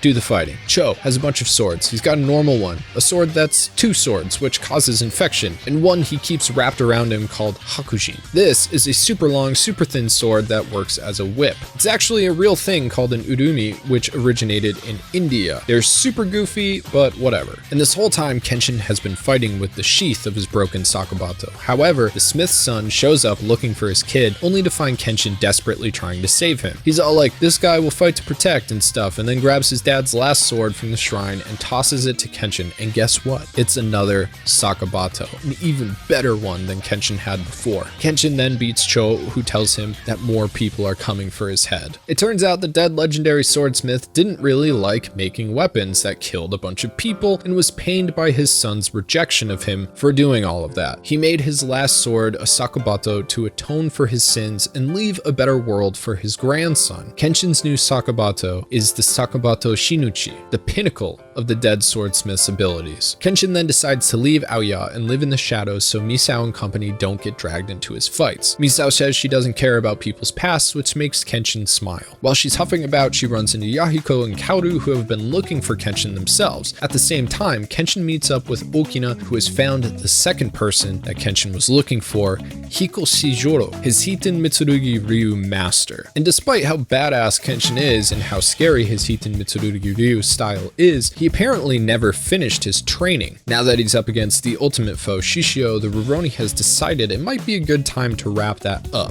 And while I've already explained the gist of Kenshin's sword techniques and how they can actually be used in real life for the most part, a lot of them are kind of bullshit. Not that they wouldn't work necessarily, but unless you had hops like Michael Jordan or were jumping down from a ledge, you wouldn't be able to pull most of them off. Now we're going to be treading into, this is a manga territory, and that's going to be happening more often from here on out. It's not too egregious overall, but it's definitely obvious that things have changed a bit from earlier, more simplistic sword duels. So Hiko Seijiro, the master of Hiten Mitsurugi Ryu style, is a cool dude. He's a tall guy, has a mid-2000s scene haircut, wears a cape with a Doctor Strange collar, and takes no shit. Upon hearing Kenshin's story, all he can do is tell his apprentice how stupid, selfish, and naive he is. He tells Kenshin that throwing himself into the Bakumatsu 15 years ago was a mistake. Then we flash back to 14-year-old Kenshin arguing with Seijiro about leaving to fight, how the Hiten Mitsurugi Ryu style is meant to protect the people from suffering. Seijiro yells at Kenshin that the Hiten Mitsurugi Ryu style is the black ship of the land. This is a reference to Perry's ships that scared the shit out of Japan, so whichever side wields this sword style will have victory assured. That essentially a 14-year-old is too emotionally immature to pick the victor of a national war. The result was Kenshin receiving this wound on his cheek that will never heal, a broken soul on the knife's edge of pacifist and killer, and the reason Shishio Makoto exists. That the revolutionaries Kenshin aided for the justice he believed in quelled the chaos but hid the evil it committed to do so and tried to kill the ones that embarrassed them. That all the suppressed evil of those days are embodied in Shishio, who is aiming to bring another era of chaos. That because Kenshin ran off and neglected his responsibility to finish his training, he played a part in creating the suppressed evils and inevitably Shishio. Yes, Hiten Mitsurugi Ryu is meant to protect people, but because of that, it must never take sides with power or party. It distorts human affairs. And while all this is going on, Kaoru shows up with Misao and Yahiko. Immediately, Seijiro sends Kenshin out for water while he grills the three on what Kenshin has been up to for the last 10 years, and after hearing the truth, he asks if Kenshin has finally internalized the true teaching of Hiten Mitsurugi Ryu, or if he's just trying to make up for all the people he's killed. Kenshin eventually replies both. Seijiro decides it's finally time to finish Kenshin's training. Kaoru and Kenshin are finally reunited, but it is bittersweet. The latter has to resume his training and now has to worry about Kaoru's life, but he's also happy to see her again. Her party returns to Kyoto while Kenshin goes off with Seijiro. And while that's going on, a lot happens in Kyoto. Kaoru tells Misao about Aoshi and the Oniwabanshu. She's upset. Okina meets with Aoshi. It doesn't go well. Okina tells Aoshi that if he forgets the dignity of the Oniwaban, he'll kill him. Aoshi returns to Seijiro and the 10 swords, eventually siding with but not joining Shishio for a chance to kill Kenshin. Hoji sends ninjas to kill the Onimitsu at Aoya, but Okina and the rest kick their asses and send one back with melted candles nailed into his hands and a message for Aoshi to meet him carved in his back. Okina and Aoshi meet, and despite having sweet tonfa skills, Aoshi defeats Okina. That said, he doesn't kill him, which seems to have been a simple mistake, but would Aoshi really make a mistake? Misao walks in on the two as Aoshi lands the final blow. He tells her to never show her face in front of him again. Simp is devastated. However, she goes back to Aoya and declares herself the new Okashira and swears to fight to protect the remaining Onimitsu in Kyoto. We learn that Shishio has more to him than his burns and bandages when he decides to baptize Hoji. Apparently all of his sweat glands melted when he was doused in oil and set on fire, meaning he can no longer regulate his body temperature and is always super hot to the touch. Normally this would result in rapid organ failure and death, but Shishio's like super evil or something, so he can deal with it. Though he says he hears voices in his head, so maybe there's been some brain damage. The voices say every man is a devil and the world is hell itself. Sunny outlook. This makes Hoji very horny. Simp intensifies. Saito shows up in Kyoto and finds Sanosuke in jail. Sanosuke busts out because he's the Meathead 1, and the two visit Sword Hunter Cho in his cell to figure out who massacred a bunch of police officers. After a bunch of unnecessary talking, we find out it's one of Shishio's Juppon Gotana, which is an annoying way to write 10 swords. In particular, it's Usui, an assassin hunter who Shishio blinded back in the day. He wears a turtle shell on his back and thinks he's cool. He's always trying to kill Shishio. More importantly, Cho reveals Shishio's plan to reenact the Ikedaya incident, or more precisely, bring the original plan to fruition. You see, in 1864, Ishin radicals made a plot at the Ikedaya Inn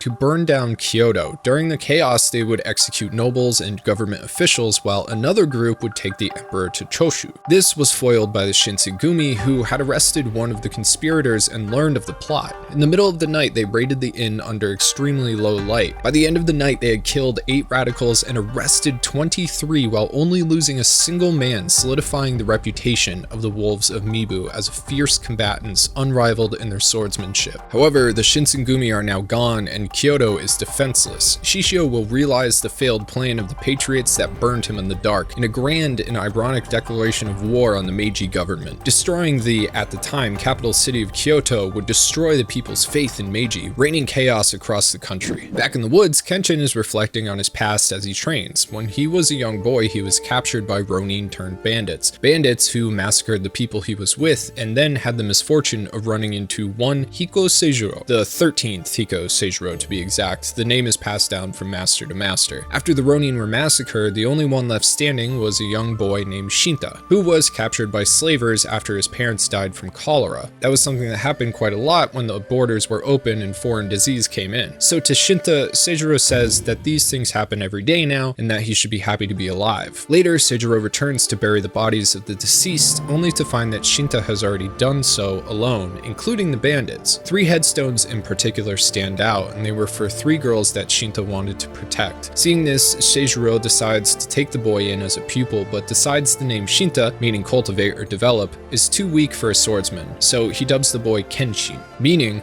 cultivation of the sword. In the present, Kenshin is learning the last secrets of the Hiten Mitsurugi Ryu, namely the Kuzu Ryosen, or 9-headed dragon. See, for practitioners of the sword, there are 9 directions to strike and 9 to defend, and every style and every move falls into one of those places. Kuzu Ryosen strikes all of them at once, making it impossible to defend against. This, of course, is physically impossible. The practical idea is that the practitioners of Hiten Mitsurugi Ryu are so fast that it may as well be a simultaneous strike. And despite mastering it, Kenshin's small stature makes his Kuzuryosen pale in comparison to Seijuro's, whose insanely muscular body and size dwarf the Rurouni. However, not all is lost, as the Kuzuryosen isn't the final secret of Hiten Mitsurugi Ryu. That would be Amakakaru Ryu no Hiromeki, or the Dragon Flight of Heaven. This is a move that's made to counter the unblockable Kuzuryosen. If the move is inescapable, the attacker must be hit before the move can come out. So once again, we're back to the fastest possible move, Battojutsu. The Amakakaru Ryu no Hiromeki is Battojutsu faster than the Kuzuryosen, and Kenshin must achieve it on his first try or die. Seijuro literally pulls a Goku and whips off his cape, which apparently has 37 kilos shoulder weights in it, revealing his JoJo-ass body before preparing his Kuzuryosen. However, thanks to the power of friendship, Kenshin finds the will to live, which allows him to beat out the Kuzuryosen with the Amakakaru Ryu no Hiromeki, despite the Sakabato being ill-equipped for Battojutsu.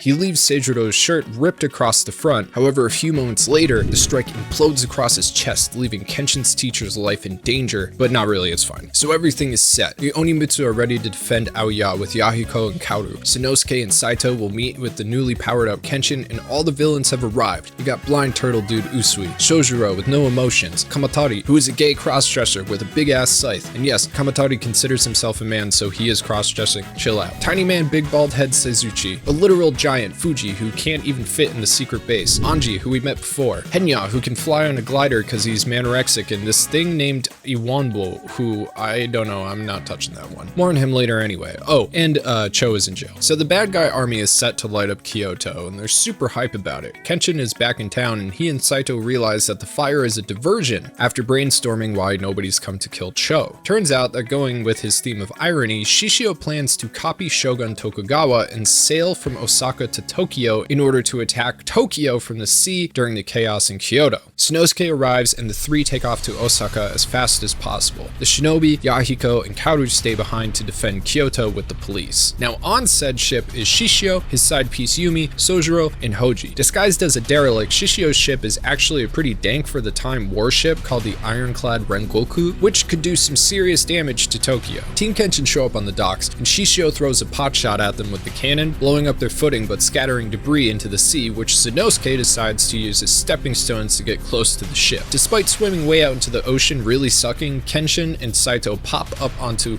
the Ironclad only to find their diversion seen through and Sanosuke staring down the barrel of another Gatling gun while he's running on floating wooden planks. The gun fires at him, but he punches the ocean with his new technique and the water stops the bullets. He then chucks his little grenades at the hull, which to everyone's surprise basically blows the ship in half. Those things must have had like C4 in them or something. Shishio's plot now foiled. He retreats back to his lair to prepare for his final confrontation with Kenshin. That evening, Kyoto was saved from the fire thanks to the effort of the Oniwaban, and Tokyo was saved by Team Ken. Now the night before Kenshin is set to engage Shishio, he and Kaoru find themselves sitting and talking on the roof of Aoya. Kaoru is questioning Kenshin about his earlier remarks regarding the secret technique requiring his purity of heart. He explains that Amakakaru Ryu no Hirameki is such a deadly move that he almost killed his master with it despite his weapon being a Sakabato. In order to wield this move and not kill, he needs the most precise balance in power and speed to simply incapacitate. Kaoru then gives Ken Megumi's medicine and explains that everyone there cares about him and is cheering him on. The rest of the group show up to have one final night of cheer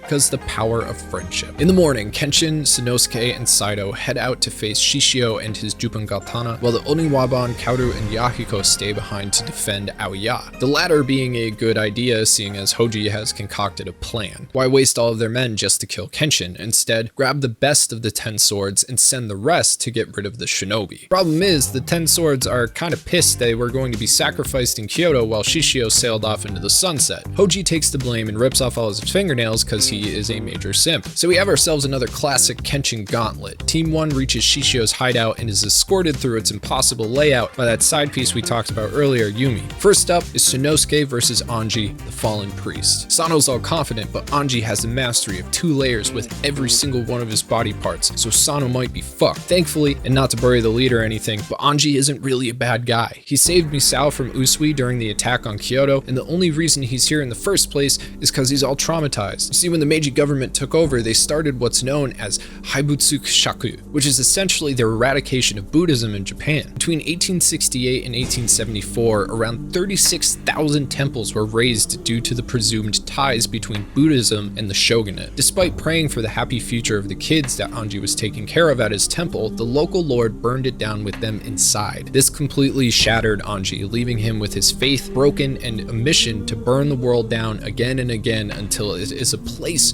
where pure souls can live in peace. He says that if Shishio's world isn't what he wants, he'll burn it down too. He and Himbo Sanosuke do the fighting, leaving Sano's hand a mess, but when he realizes Anji's still holding on to the kid's memorial tablet, they do a little talking and Anji gives up because the power of friendship. Next up, we got Saito versus Usui, supposedly the most badass of the 10 swords. Sano yoinks Yumi and he and Kenshin run ahead. And let's be blunt about this. Usui, for all his talk about his Shingon being able to read minds and stuff, he stands no chance. Saito is the ultimate badass. As Shinsengumi, it's his job to finish the matter of the 50 murdered police officers, not for revenge, but because of his own brand of justice, swift death to evil. He proceeds to humiliate Usui by turning his mind games around and calling him a pussy for following Shishio and pretending to try and get revenge because he's actually just beaten inside. Usui uses his short spear and tortoiseshell shield to deflect the Gatotsu while chipping away at Saito, but eventually Saito has enough and pierces straight through the shield and into Usui so hard he gets ripped in half. Ultimate badass. Next is the final showdown between Aoshi and Kenshin as a kind of sideshow and convenience for Aoshi. It also kind of goes on forever with a lot of talking, but here's the gist. The two do the fighting. Aoshi's like, I still have the same motive I've always had, and Kenshin is like, that's dumb, there's people that care about you, and also your dead friends aren't an excuse to kill. Then like 6 chapters later, Kenshin pulls out the Amakakaru Ryu no Hirameki and knocks Aoshi out to fight and clears the man's head. Unfortunately, despite Aoshi's apparent change, Kenshin got really beat up, which makes moving forward all the more difficult. Deeper into the labyrinth, Kenshin comes face to face with Sojiro. They begin with Batojutsu and Kenshin wins, destroying yet another legendary sword. Then Sojiro pulls out Shukuchi. Kenshin with Hiten Mitsurugi Ryu is supposedly the fastest, with the sword style utilizing Shinsoku, or Godspeed. Shukuchi is a level beyond Godspeed. It's an instantaneous burst from nothing to maximum velocity in order to penetrate the opponent's zone without them seeing. Shukuchi is speed beyond sight, basically teleportation but cooler because no magic. Kenshin tries to pull off the Kuzuruyosen, but Sojiro's too fast. So fast he ruins his Zori and has to change the mount. While Sojiro changes his shoes, Kenshin realizes that he may have simply buried his emotions, as he saw a flicker of unease in the kid earlier in the fight. And of course, it's tragic backstory time. Sojiro's parents died,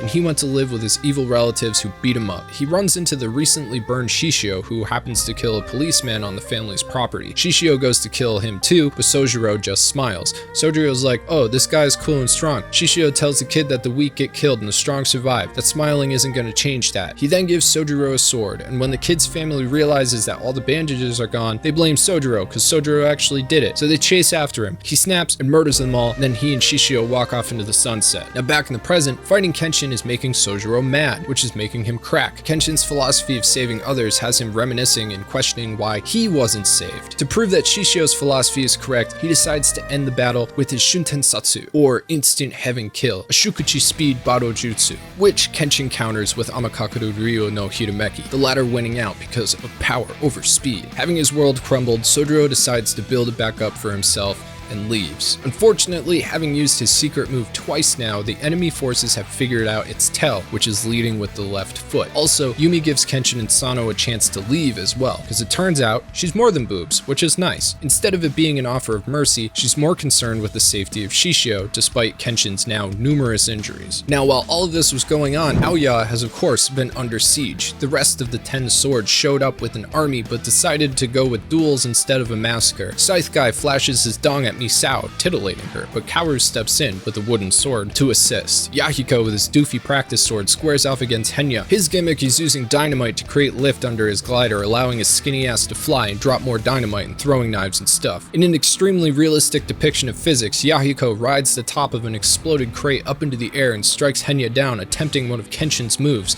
One win for Team 2. Kaoru's play for Scythe Guy is to make him swing his 70-pound weapon and have Misao kick him in the dick before he can heft it back into position, but the scythe has a counterweight on a chain that hits Misao in the gut, halting that plan. However, between Misao's kunai and Kaoru's attack, they're able to break the scythe in half by sacrificing the wooden practice sword. Kaoru uses the broken hilt to shatter Kamatari's knee, and then Misao gives him a neck chop. The dong is saved. Also, Iwanbo was there, but then he left. And this looks like a victory, but it's not, because then the big-headed old dude and the giant show up. Yahiko stands in their way, but the giant's sword is like the size of a minivan. When all looks lost, Hiko Seijiro shows up out of nowhere, fights the giant, makes the giant realize he's being manipulated by the old man, breaking the shackles between the two, and then he proceeds to kick the giant's ass. Honestly, it's a cool fight, it's just not that important. 10 swords, knockout. Now back at Shishio's lair, Team 1 has finally reached their final opponent, who's waiting in a fighting arena hanging off a cliff surrounded by smokestacks, spewing oil fire for literally no reason. I don't know where Shishio got the money and time for all this, but whatever. Actually, we'll learn exactly where he got the money and time for all that later. Anyway, apparently Shishio is only able to fight for 15 minutes or his body temperature will go too high and he'll die. It's kind of cool and should even the ground since Kenshin is literally bleeding out at this point. Unfortunately, that isn't the case. The fight begins with Shishio's first slash. His sword lights on fire. This is his secret technique. The sword was created by the same dude who made Kenshin's Sakabato and has micro saw blades along its edge, almost invisible to the naked eye. He's killed so many people with the blade that it's permanently coated in human fat, only taking a little friction to light it ablaze. Mugenshin cuts, rips, and burns all at the same time. Two men, same profession, polar opposites in philosophy, personality, and even in weapon choice. Kenshin strikes, but Shishio knows all his moves already. He dodges and literally Mike Tyson's Ken's neck. Then he monologues for a while about power and law of nature, social Darwinism, etc. The fight resumes. Kenshin is caught again, this time by the collar. No biggie, until Shishio's gauntlet explodes, because it was full of gunpowder. This Gurenkaina is a direct rip from Daibaku Satsu, which Sogetsu Kazuma uses in Samurai Showdown. And how this doesn't blow off Shishio's hand or Kenshin's head, I don't really know. That said, Kenshin is down for the count, so Saito jumps in and stabs Shishio in the head. But nay, Shishio is actually wearing a helmet that's not actually his hair. He can't grow any.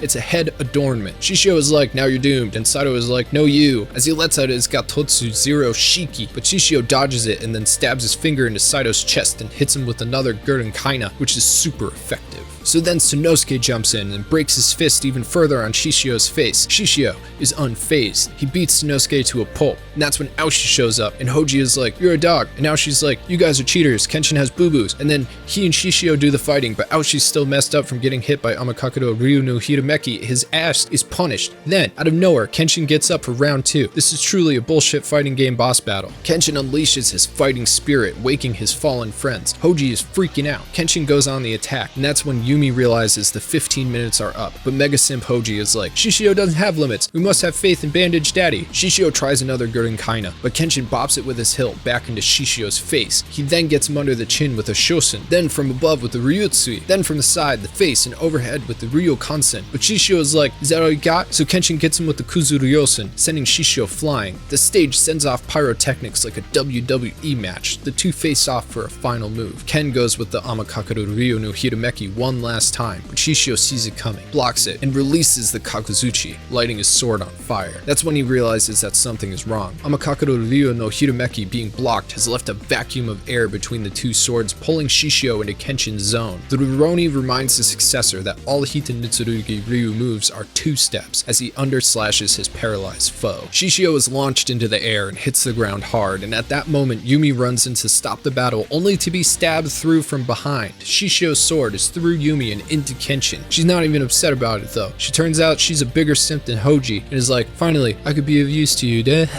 And dies. Kenshin is down for the count again, but he feels like he's completed his mission to protect Japan. He then remembers Kaoru in her face when she told him that they'd all go home to Tokyo together. He gets up to face Shishio again as the killer's final blow is coming his way. However, at that moment, Shishio spontaneously combusts. Finally having run out his clock, he burns completely to the ground. And that's when Super Simp Hoji hits the self-destruct button and blows the whole place to hell. Saito apparently doesn't make it out. Everyone else does though, including Hoji, Anji, and Sojiro. Victory for Team Ken. Our heroes are healed and Cho fills in the rest. He now works for the police. Flying Guy is now a Japanese military scout. Big Head works in secret foreign negotiations. The Giant is laboring in Hokkaido to the far north. Anji avoided execution thanks to Sanosuke, but turned himself in. Hoji, the super simp, chose to use off-self no jutsu in his cell. Kamatari's knee is busted from Kaoru's strike, and he's broken up about Shishio being yet another simp. He decides to go tell everyone how awesome Shishio is later. Though Yumi is gone, we learn that she was once an oiran, which is the highest woman in the legal brothels known as yokaku. She was disillusioned by the Meiji government's fake wokeness after they tried to get Peru to free their slaves on Japanese soil. Peru was like, you keep the woman in the yokaku enslaved, so the government set them free. However, reparations were refused and the women were equated to cattle. The government said, you don't give money to cattle. That didn't go over well with Yumi at all. And all of this leaves our heroes feeling unfulfilled. Was saving this Japan really worth the effort? The people in general may be happier and feel more free, but behind the scenes, those less fortunate are treated horribly or simply left behind. The government is willing to kill people who did their secret dirty work to keep all of it hidden, executing killers they made themselves. It's willing to take in the enemy and use them to its own advantage. Is this new so-called government of the people truly worth all the sacrifice it took to create? And is it any different today? Have things changed over the last 150 years, or have they gotten worse? Are the actions of the Meiji government any different from our own governments? This first major part of Kenshin is without a doubt incredibly anti-establishment. It acknowledges the web of power that holds up the face of a country and the horrible things that go on behind the curtains to maintain that face. How selfish and cruel people covet power and outnumber those who shoulder power to benefit others at their own personal cost. It shows how easy it is to crush people under your feet in conflict and how difficult it is to hold back from that and find a path through non-violence. Like much of history, the story told within Kenshin can teach lessons that are just as relevant today, if not more so than they were then. But of course,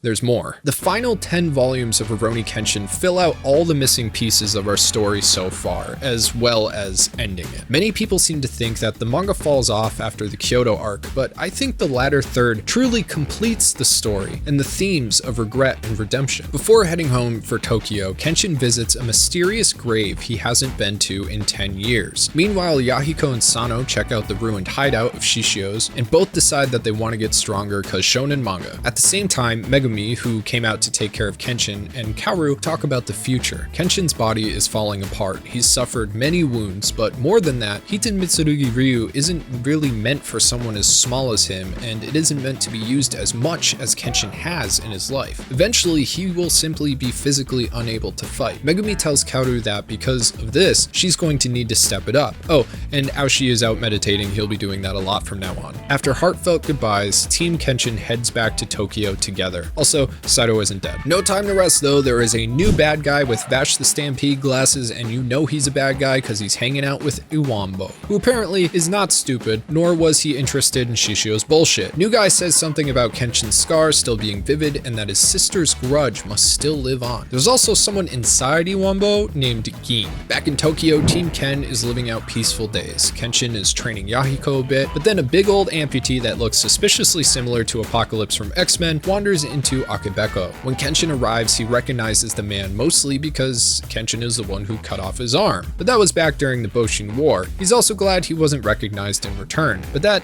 is actually not true. Big dude with a horrible name to pronounce, Kujiranami Hyogo, was there on purpose. He's still mad that Kenshin didn't give him a warrior's death back in the day. So after meeting with Glass's McMystery Man, he plugs a whole ass cannon onto his stump, ties himself to a tree, and blows up Akebeko from at least a few miles away. Thankfully nobody was hurt, so no worries. That said, the whole city is freaking out as Kenshin traces the shot back to its source with the police chief, who finds a letter left by the culprits. It simply says Jinchu. And Sano's confused, thinking it should say Tenchu, meaning judgment from the heavens, a phrase the Isshin Shishi liked because it expressed their belief that judgment was in their hands. However, Jinchu is the opposite, meaning that even if heaven won't judge you, I'll do it myself. Kenshin realizes that his past has finally caught up to him. So, in a mansion in Yokohama, we find the new bad guy team. We already know Gin, Hyogo, and we've seen the glasses guy, but now we meet Oniwabanshu, a fighter guy, guess who he'll be going up against, who's upset Kenshin defeated his master and wants to prove their fighting style is unbeatable, and Otowa Hyoko, who's mad Kenshin killed their best friend and psychotic killer companion. There's also Yatsumi Mumyoi, but he lives in the ceiling. Together, they are the 6 comrades. Yes, that's what they went with, and they're all here to kill Kenshin, more specifically, to make him endure a living hell, and are being led by Glasses McGee, also known as Yukishiro Inishi, who is driven by major sister issues. Kenshin has realized that the people who are after him now are doing this because of personal grudges, making them arguably more formidable than Shishio and his cohorts, who simply saw Kenshin as in the way. He and Sanosuke agree to shoulder this alone in secret while Yahiko begins to step up his training. Tsubame, Yakiho's friend from Akebeko I mentioned way earlier, moves into the dojo to recuperate after the explosion. That's until Banjin and Hyoko launch a pincer attack on the police. Banjin goes after their forces and is confronted by, you guessed it right, Sanosuke. Banjin wears special gauntlets to make his Jutsu Shiki Muteki Ryu even deadlier. They can deflect any attack as well as bullets. Sano's like, oh no, I can't use my mastery of 2 layers because his hand is basically shattered still and Megumi has really been up his ass about it. But then Sano does it anyway and breaks the gauntlets, winning the fight. Hooray! Hyoko is targeting the police chief, who's become good friends with Team Kenshin, at his family home. By the time our hero shows up, the chief's hands have basically been nailed to the floor by a sword. Hyoko is a shadow instrument user, basically a bad guy from Ninja Scroll who dresses like Mr. Sinister. After Kenshin catches a mini arrow from their hidden wrist launcher, Hyoko drops a poison cloud and runs. Shadow weapons are all about surprise, you see. Gin shows up by Sanosuke and Banjin inside Iwambo. He and Banjin dip after declaring that Jinchu is now leaving Iwambo behind. Sano realizes that there's something up with the creature and kicks it, revealing a big old bomb with the Straw Hat Pirates logo on it. This, of course, is a nod to Eiichiro Oda, who was an apprentice of Nobuhiro Watsuki, the mangaka who created Kenshin. The bomb explodes in the air, causing minimal damage. On the other side of the fight, Kenshin realizes there must be a trap, because of course there is. From far away, Hyogo fires his Armstrong cannon, blowing up the chief's house. Kenshin saves the man just in time, but he's horribly wounded. The rest of the family survives, but from this, it's clear that these 6 aren't simply after Kenshin, they're after everybody he cares about. Naturally,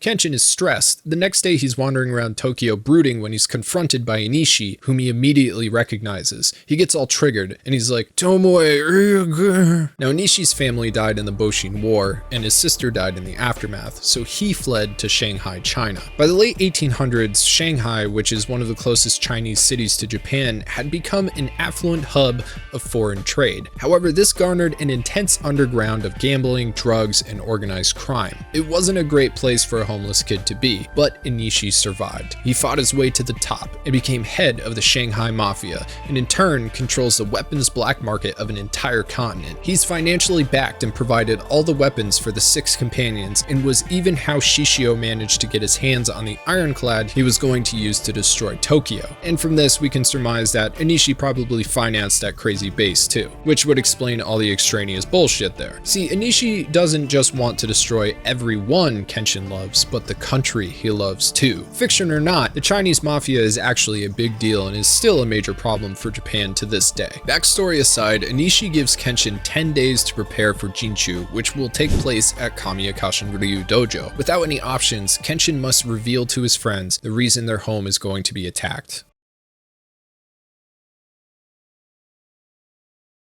Kyoto, 1864, Hitokiri Battousai brutally dispatches 3 targets in the street. One is the fiancé of a woman named Tomoe, and before he dies, the man gets 1 cut in across Battousai's face. The Kenshin of the Bakumatsu is a broody emo boy. He can't get the smell of blood out of his nose, and the word Tenchu haunts his dreams. He's a young man completely dedicated to ushering in a new era. Even when offered a position of power by Katsura, the leader of the Choshu Ishinshishi, who would go on to sign the treaty that ended the shogunate's power, Kenshin declines. He has no interests in honors or history. When Kenshin first joined the Choshu Ishinshishi, Katsura had handpicked him to be his Hitokiri after hearing of his sword skills. He asks the young man if he can kill, since he hasn't yet. Himura replies that if when he lays down his sword it's in an era of peace, then yes, he can kill. And with that, Katsura took him to Kyoto. A half a year later, we find Kenshin in a bar, and he's started drinking since receiving the wound on his face. His brooding is brought on by the fact that his heart has remained pure despite his job. He's finding it harder and harder to handle his ideals and hopes over the reality he's been experiencing. And that is when Tomoe walks in. She's immediately harassed by men pretending to be revolutionaries, which pisses Battousai off. He's already not enjoying his drinks, saying they taste like blood. After scaring the men away, he leaves and thinks back to a lesson from his master. Basically, he says that the 4 seasons as they are a good enough reason for sake to taste good. If it repels you, then you must be sick. As Kenshin contemplates this, he's attacked by a Bakufu assassin. Battousai dispatches his foe and turns around to see Tomoe drenched in the man's blood. She sees him, and because of that, she has to die. But Himura Battousai can't do it. Tomoe faints, and he decides to bring her back to his inn. While carrying her, he notices that she smells like hakubaiko, or white plum blossoms, and for a second he relaxes, before getting upset that he relaxed. Tomoe begins living and working at the inn after this. Her relationship with Kenshin is strained as Kenshin realizes that her presence is messing with him. The assassin from before is also a major problem. Nobody is supposed to know about Battousai, but he did, meaning Choshu's information is leaking. They have a rat. Thankfully, that rat doesn't seem to be Tomoe. Despite their quipping, Tomoe learns a lot about Kenshin and the Choshu, how hard they're working for the future, and how Kenshin has the worst role out of all of them. She asks if Kenshin will kill her, but he explains that he doesn't do what he does for fun. He only kills who he's told to, and he would never hurt an unarmed civilian. She then asks if she had a sword if he would kill her. At first, he doesn't reply, but weeks later, after an incident where she wakes him up and he immediately draws on her, he says he would never kill her no matter what, never Tomoe. Then the incident at Ikadaya happens, and Katsura, who is there, is unknown to be alive or dead. The dreaded Shinsengumi have finally shown their faces, including Saito, who happens to pass Kenshin in the streets of Kyoto. Their eyes meet, and it's evident to Saito that the two will have a long relationship. The conflict at Ikadaya is blown out of proportion, and raging Choshu, who marches with 3,000 against 20,000 Bakufu, again, Bakufu being the shogunate forces. They lose 400 to 60 in one day. 28,000 homes are set on fire. Despite Kenshin and the Ishinshishi trying their hardest, defeat was inevitable. However, Katsura has survived both ordeals, and it's now time for the Ishin to lay low. Kenshin is ordered to hide in a farming village with Tomoe, because a young couple will blend in better than a single man. However, Kenshin asks her to be with him for real, and they're married. Kenshin, at 15, Tomoe at 18. While Choshu is wrapped in civil war, Kenshin and Tomoe live a peaceful life in the country. Kenshin makes medicine for the village and plays with the children. Tomoe tries, but kinda has a resting bitch face and scares them, despite her actually really liking kids. The two commiserate on not having great people skills, but Kenshin relents that the past 5 months have shown him the happiness he never knew, the one that he had dreamed of and has been fighting for, the one he wants all people in Japan to share. The guy is just a good bean. Unfortunately, Kenshin's contact, Iizuka, is the rat. He's been conspiring with the Onimitsu unit that first attempted to kill Battousai in the first place. They all feel that now is the time to strike. We also meet a man named Mumyoi, who just loves shadow instruments and is likely the friend Hyoko is so pissed about in the present. Also, a young Inishi is there with them and has a role to play. He appears one day in the country village, setting alarm bells off in Kenshin's head. How did the boy know where to find them? It was either the rat or Tomoe, though Tomoe seemed legitimately surprised as well. She even asks how Inishi knew where to find her, and that's when it's revealed that Tomoe had been conscripted by the Onimitsu to completely uncover all of Kenshin's secrets and psychology. The man who gave Kenshin the first scar on his face was Tomoe's fiance. However, Tomoe has clearly had a change of heart and tells Inishi to go home. The married couple begin to talk of the past for the first time, and Tomoe explains her story, how her fiance was concerned he wasn't good enough for her, and because she feels her heart is dark, that she wasn't able to convey her true happiness, how he had left for Kyoto to make a name for himself and was killed, how her and Inishi's mother had died before Inishi ever met her and Tomoe had taken her place in his eyes. Kenshin reveals that his time with Tomoe has taught him that one man can't carry a new era on his shoulders alone, that all a single man can do is protect the happiness of the people that he can see. He says that the scent of blood has been replaced by that of white plum blossoms. He vows that when the new era comes, he will find a way to protect without killing, that he will seek a way to atone for the happiness he's taken from others. And for the first time, Tomoe smiles. She then leaves in the morning to lie to the Onimitsu. However, she learns that their plan all along was to use her as bait, assuming Kenshin would inevitably fall for her. It's more reliable to create a weakness than to look for one. She decides to try to take out one enemy, but is given the pimp hand hard. Inishi leaves a letter to entice Kenshin on a mission to save Tomoe. And we have another enemy gauntlet, this time ninja in a forest with weird polar forces that disorient the senses. His first foe is the shadow weapon guy. Kenshin cuts his arms off and the dude runs away. Kenshin finds him and literally throws his own arms at his feet, saying, "You forgot these. Battousai was so cool." Stumpy Boy blows himself up, hurting Kenshin's ears, and the next two opponents attack. One is a big jobber with an axe, the other is literally Venom from Spider-Man. I don't know how else to put it. This is the most egregious ripoff I have ever seen. Kenshin nails his hand to a tree, but he gets away. Apparently this is the guy who we meet in the future who was hiding in the ceiling. Big Jobber blows himself up with a flashbang, which hurts Kenshin's eyes. And the last ninja jobber is a Muteki Ryu user, clearly Gauntlet Guy's master. Kenshin's all messed up from his senses being assaulted. This is the whole, idea of this forest. He truly rolled out of bed into hell this morning. Now during this last fight, Tomoe wakes up. After losing her last love, she declares she's not going to lose her new one. She runs out with a tanto and distracts Punchman right as Kenshin cuts off all sensation to focus completely on a final attack. He slices right through Tomoe and his foe. When she falls, her tanto goes flying and cuts across the scar her fiance left on Kenshin's cheek. This turns it to a cross that would mark him forever, right in front of Inishi, who is just caught up. Later, reading Tomoe's diary, Kenshin realizes he's the one who killed her fiance and robbed her of her initial happiness. Katsura arrives to retrieve Kenshin and reveals the rat and that he was dealt with by Kenshin's replacement, a man named Shishio Makoto. Kenshin then chooses to become a frontline soldier and leads the revolutionary army to victory. In the last battle, Kenshin sees Inishi, his hair forever turned white from the stress and trauma of seeing his sister die in front of him, and because it's a cool anime look. And with that,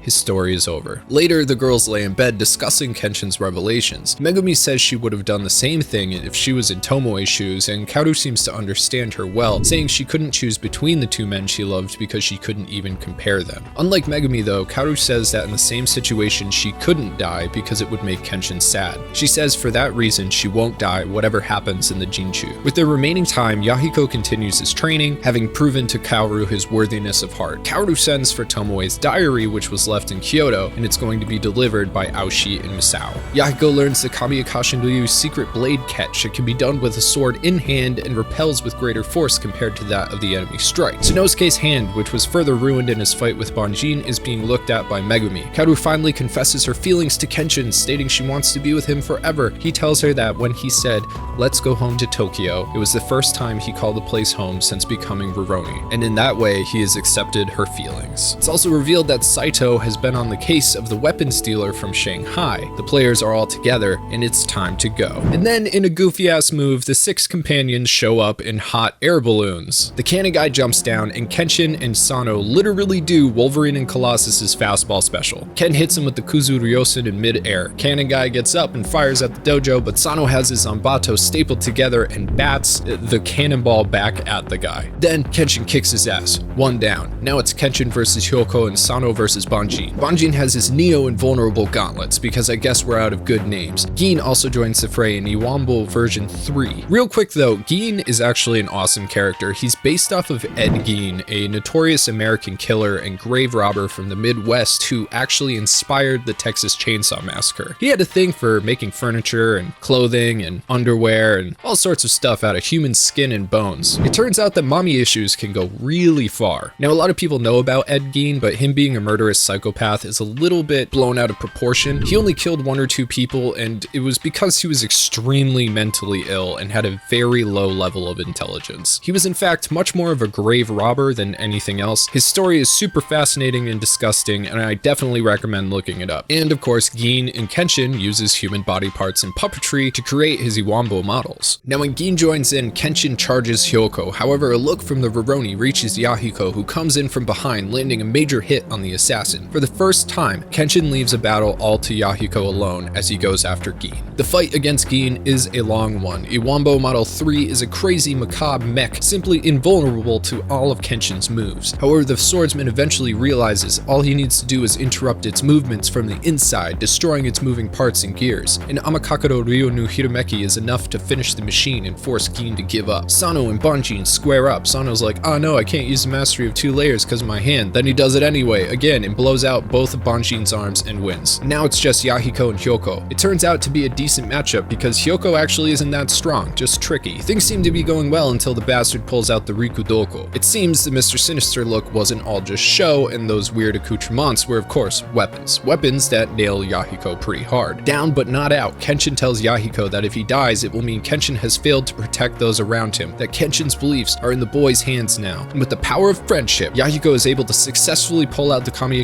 Ryu blade catch and smashing Hyoko in the face with his hilt. Winner, Yahiko. Of course, that's when fake Venom shows up and goes for Kaoru, who Kenshin saves just in time. This guy has long arms. That's quite big. That's his thing. Apparently, it was for gold mining, as we discussed way earlier. By this point, Japan had basically run out of gold, so I guess this guy's upset because his clan was left without a job. But really, he's here because Kenshin saw him way back in the day during the Tomoe flashback, which he wasn't allowed to do, so now he has to die. Also, I guess Kenshin killed all his friends too, so that was the thing. So he fights with mining powers. No, I'm not shitting you. If there was a shark jump, he would definitely be it. Though Saito's arrival saves the scene. He's an absolute no bullshit guy and treats this freak as he should be treated, like a freak. He proceeds to send a Katotsu straight down one of his arms, splitting it. There's mines and splodies, but Saito beats him because of course he does. Finally, Anishi comes down off his balloon and reveals his cool ass sword, a Japanese tachi or long blade in a Chinese hilt. The kind you'd see Shaolin use for their straight swords. Then he does all the blade flippy Wata shit and is like, "You won't land one blow," and proceeds to reveal his Wato Jutsu. And as I talked about in our precursor video, the Japanese have a history of occasionally being dicks. China had to deal with this for about 500 years as their coastlines were constantly plagued by Japanese pirates who had sweet swords. The swords were so sweet that the Chinese decided they wanted sweet swords too. They were researched, reverse engineered, and eventually made a staple in the late Ming Dynasty. The sword is called a Wato, its way, Wato Jutsu, and Anishi is is a master, cause of course he is. After trading a couple blows, he's like, I'm so evil, I've killed the people who took me in and learned Wato Jutsu from the books I stole from them, and everybody's like, whoa, you're so evil. The fighting resumes, Kenshin gets his booty bopped a bit, and then he lands the Kuzu Ryosen. Inishi is unfazed. He's been hiding a secret of his mind over body technique, which enables him to not feel pain. It's his way of forcing Kenshin to kill him while also being the most bad of asses. And once again, it comes down to the Amakakado Ryu no Hirameki, but Inishi has his own Kofuku Zetose, or Crouching Tiger Severing Sword Rush. It's Ryu versus Tora, Dragon versus Tiger, and Tiger wins out, even over the second strike of the Amakakado. As Saito says himself, even the talons of a dragon in flight can't reach the Crouching Tiger. Gin blows a smoke bomb and Inishi's motives become clear. He's going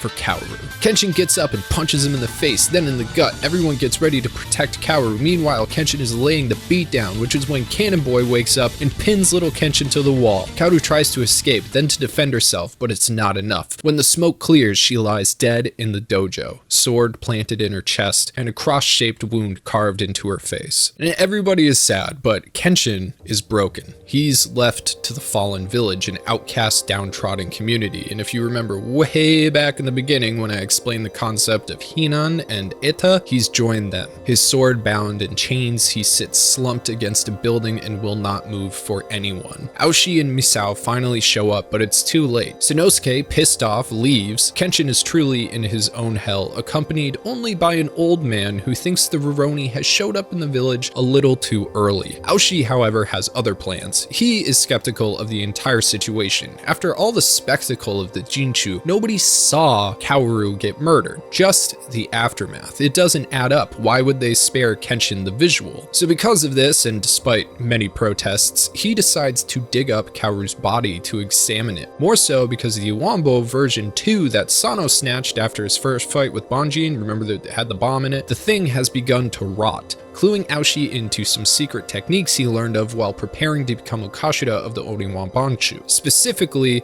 lifelike corpse dolls. Spurned on by Yahiko, the group decide to go through with it, even when Aoshi reveals he has to cut the body open. However, when he does, everyone learns that it was a fake and that Kaoru is not dead. Surprise. Actually, she is chillin' on an island with Inishi, but they also decide not to tell Kenshin. Aoshi says it's too soon, because if Kenshin finds out, he'll act, but he won't be able to forgive himself for not protecting her in the first place. This leads Aoshi to believe that afterwards he will take off. The Rurouni must break out of his hell on his own. We soon find out a couple of other things. The first is that Inishi can't bring himself to kill Kaoru because she reminds him of his sister. How convenient. Also, his mental image of his sister is no longer smiling at him, and it's making him tweak out. We learn that his second in command will be taking over the business. Inishi just wants the funds to enact his Jinchu. Now that that's over, he doesn't care about it anymore. Saito, thanks to info from Cho, knew Kaoru was alive the entire time. Inishi tries to have Gin killed as a cleanup, but Gin escapes only to find his corpse doll missing and has to duel Aoshi. The latter has realized through his meditation that he has to destroy the dark arts of the Oniwaban for the future of Japan. They have no place in a peaceful country. He manages not only to defeat Gin, but also to get Kaoru's location out of him. Meanwhile, some little birds have flocked to Kenshin. The weird old man that's taken an interest in him shows up with a little bottle full of hakubaiko, or again, white peach blossoms. He says the scent is supposed to soothe the mind. Very sus indeed. While Ken is taking his sweet time getting his shit together, Yahiko has to face Cannon Guy, who loses his mind and breaks out of jail, now armed with a grenade launcher for an arm. Yahiko does a good job, but doesn't have much of a chance, and with no other options, Tsubame runs to get Kenshin. While he's sitting in his own misery, he's thinking about all the people he's encountered from Tomoe to Jin-E. Tsubame's words barely register, and she's escorted out by the residents. But Kenshin wakes up angry and frustrated. However, the old man tells him that even though the fallen village accepts all who come to stay, if a resident has anything they hold on to, they will eventually leave. But Kenshin hasn't found his way to repay what he feels are his crimes. The old man points out that no matter how weak Kenshin's soul has been, his grip on his sword has remained strong. He can't let go of it.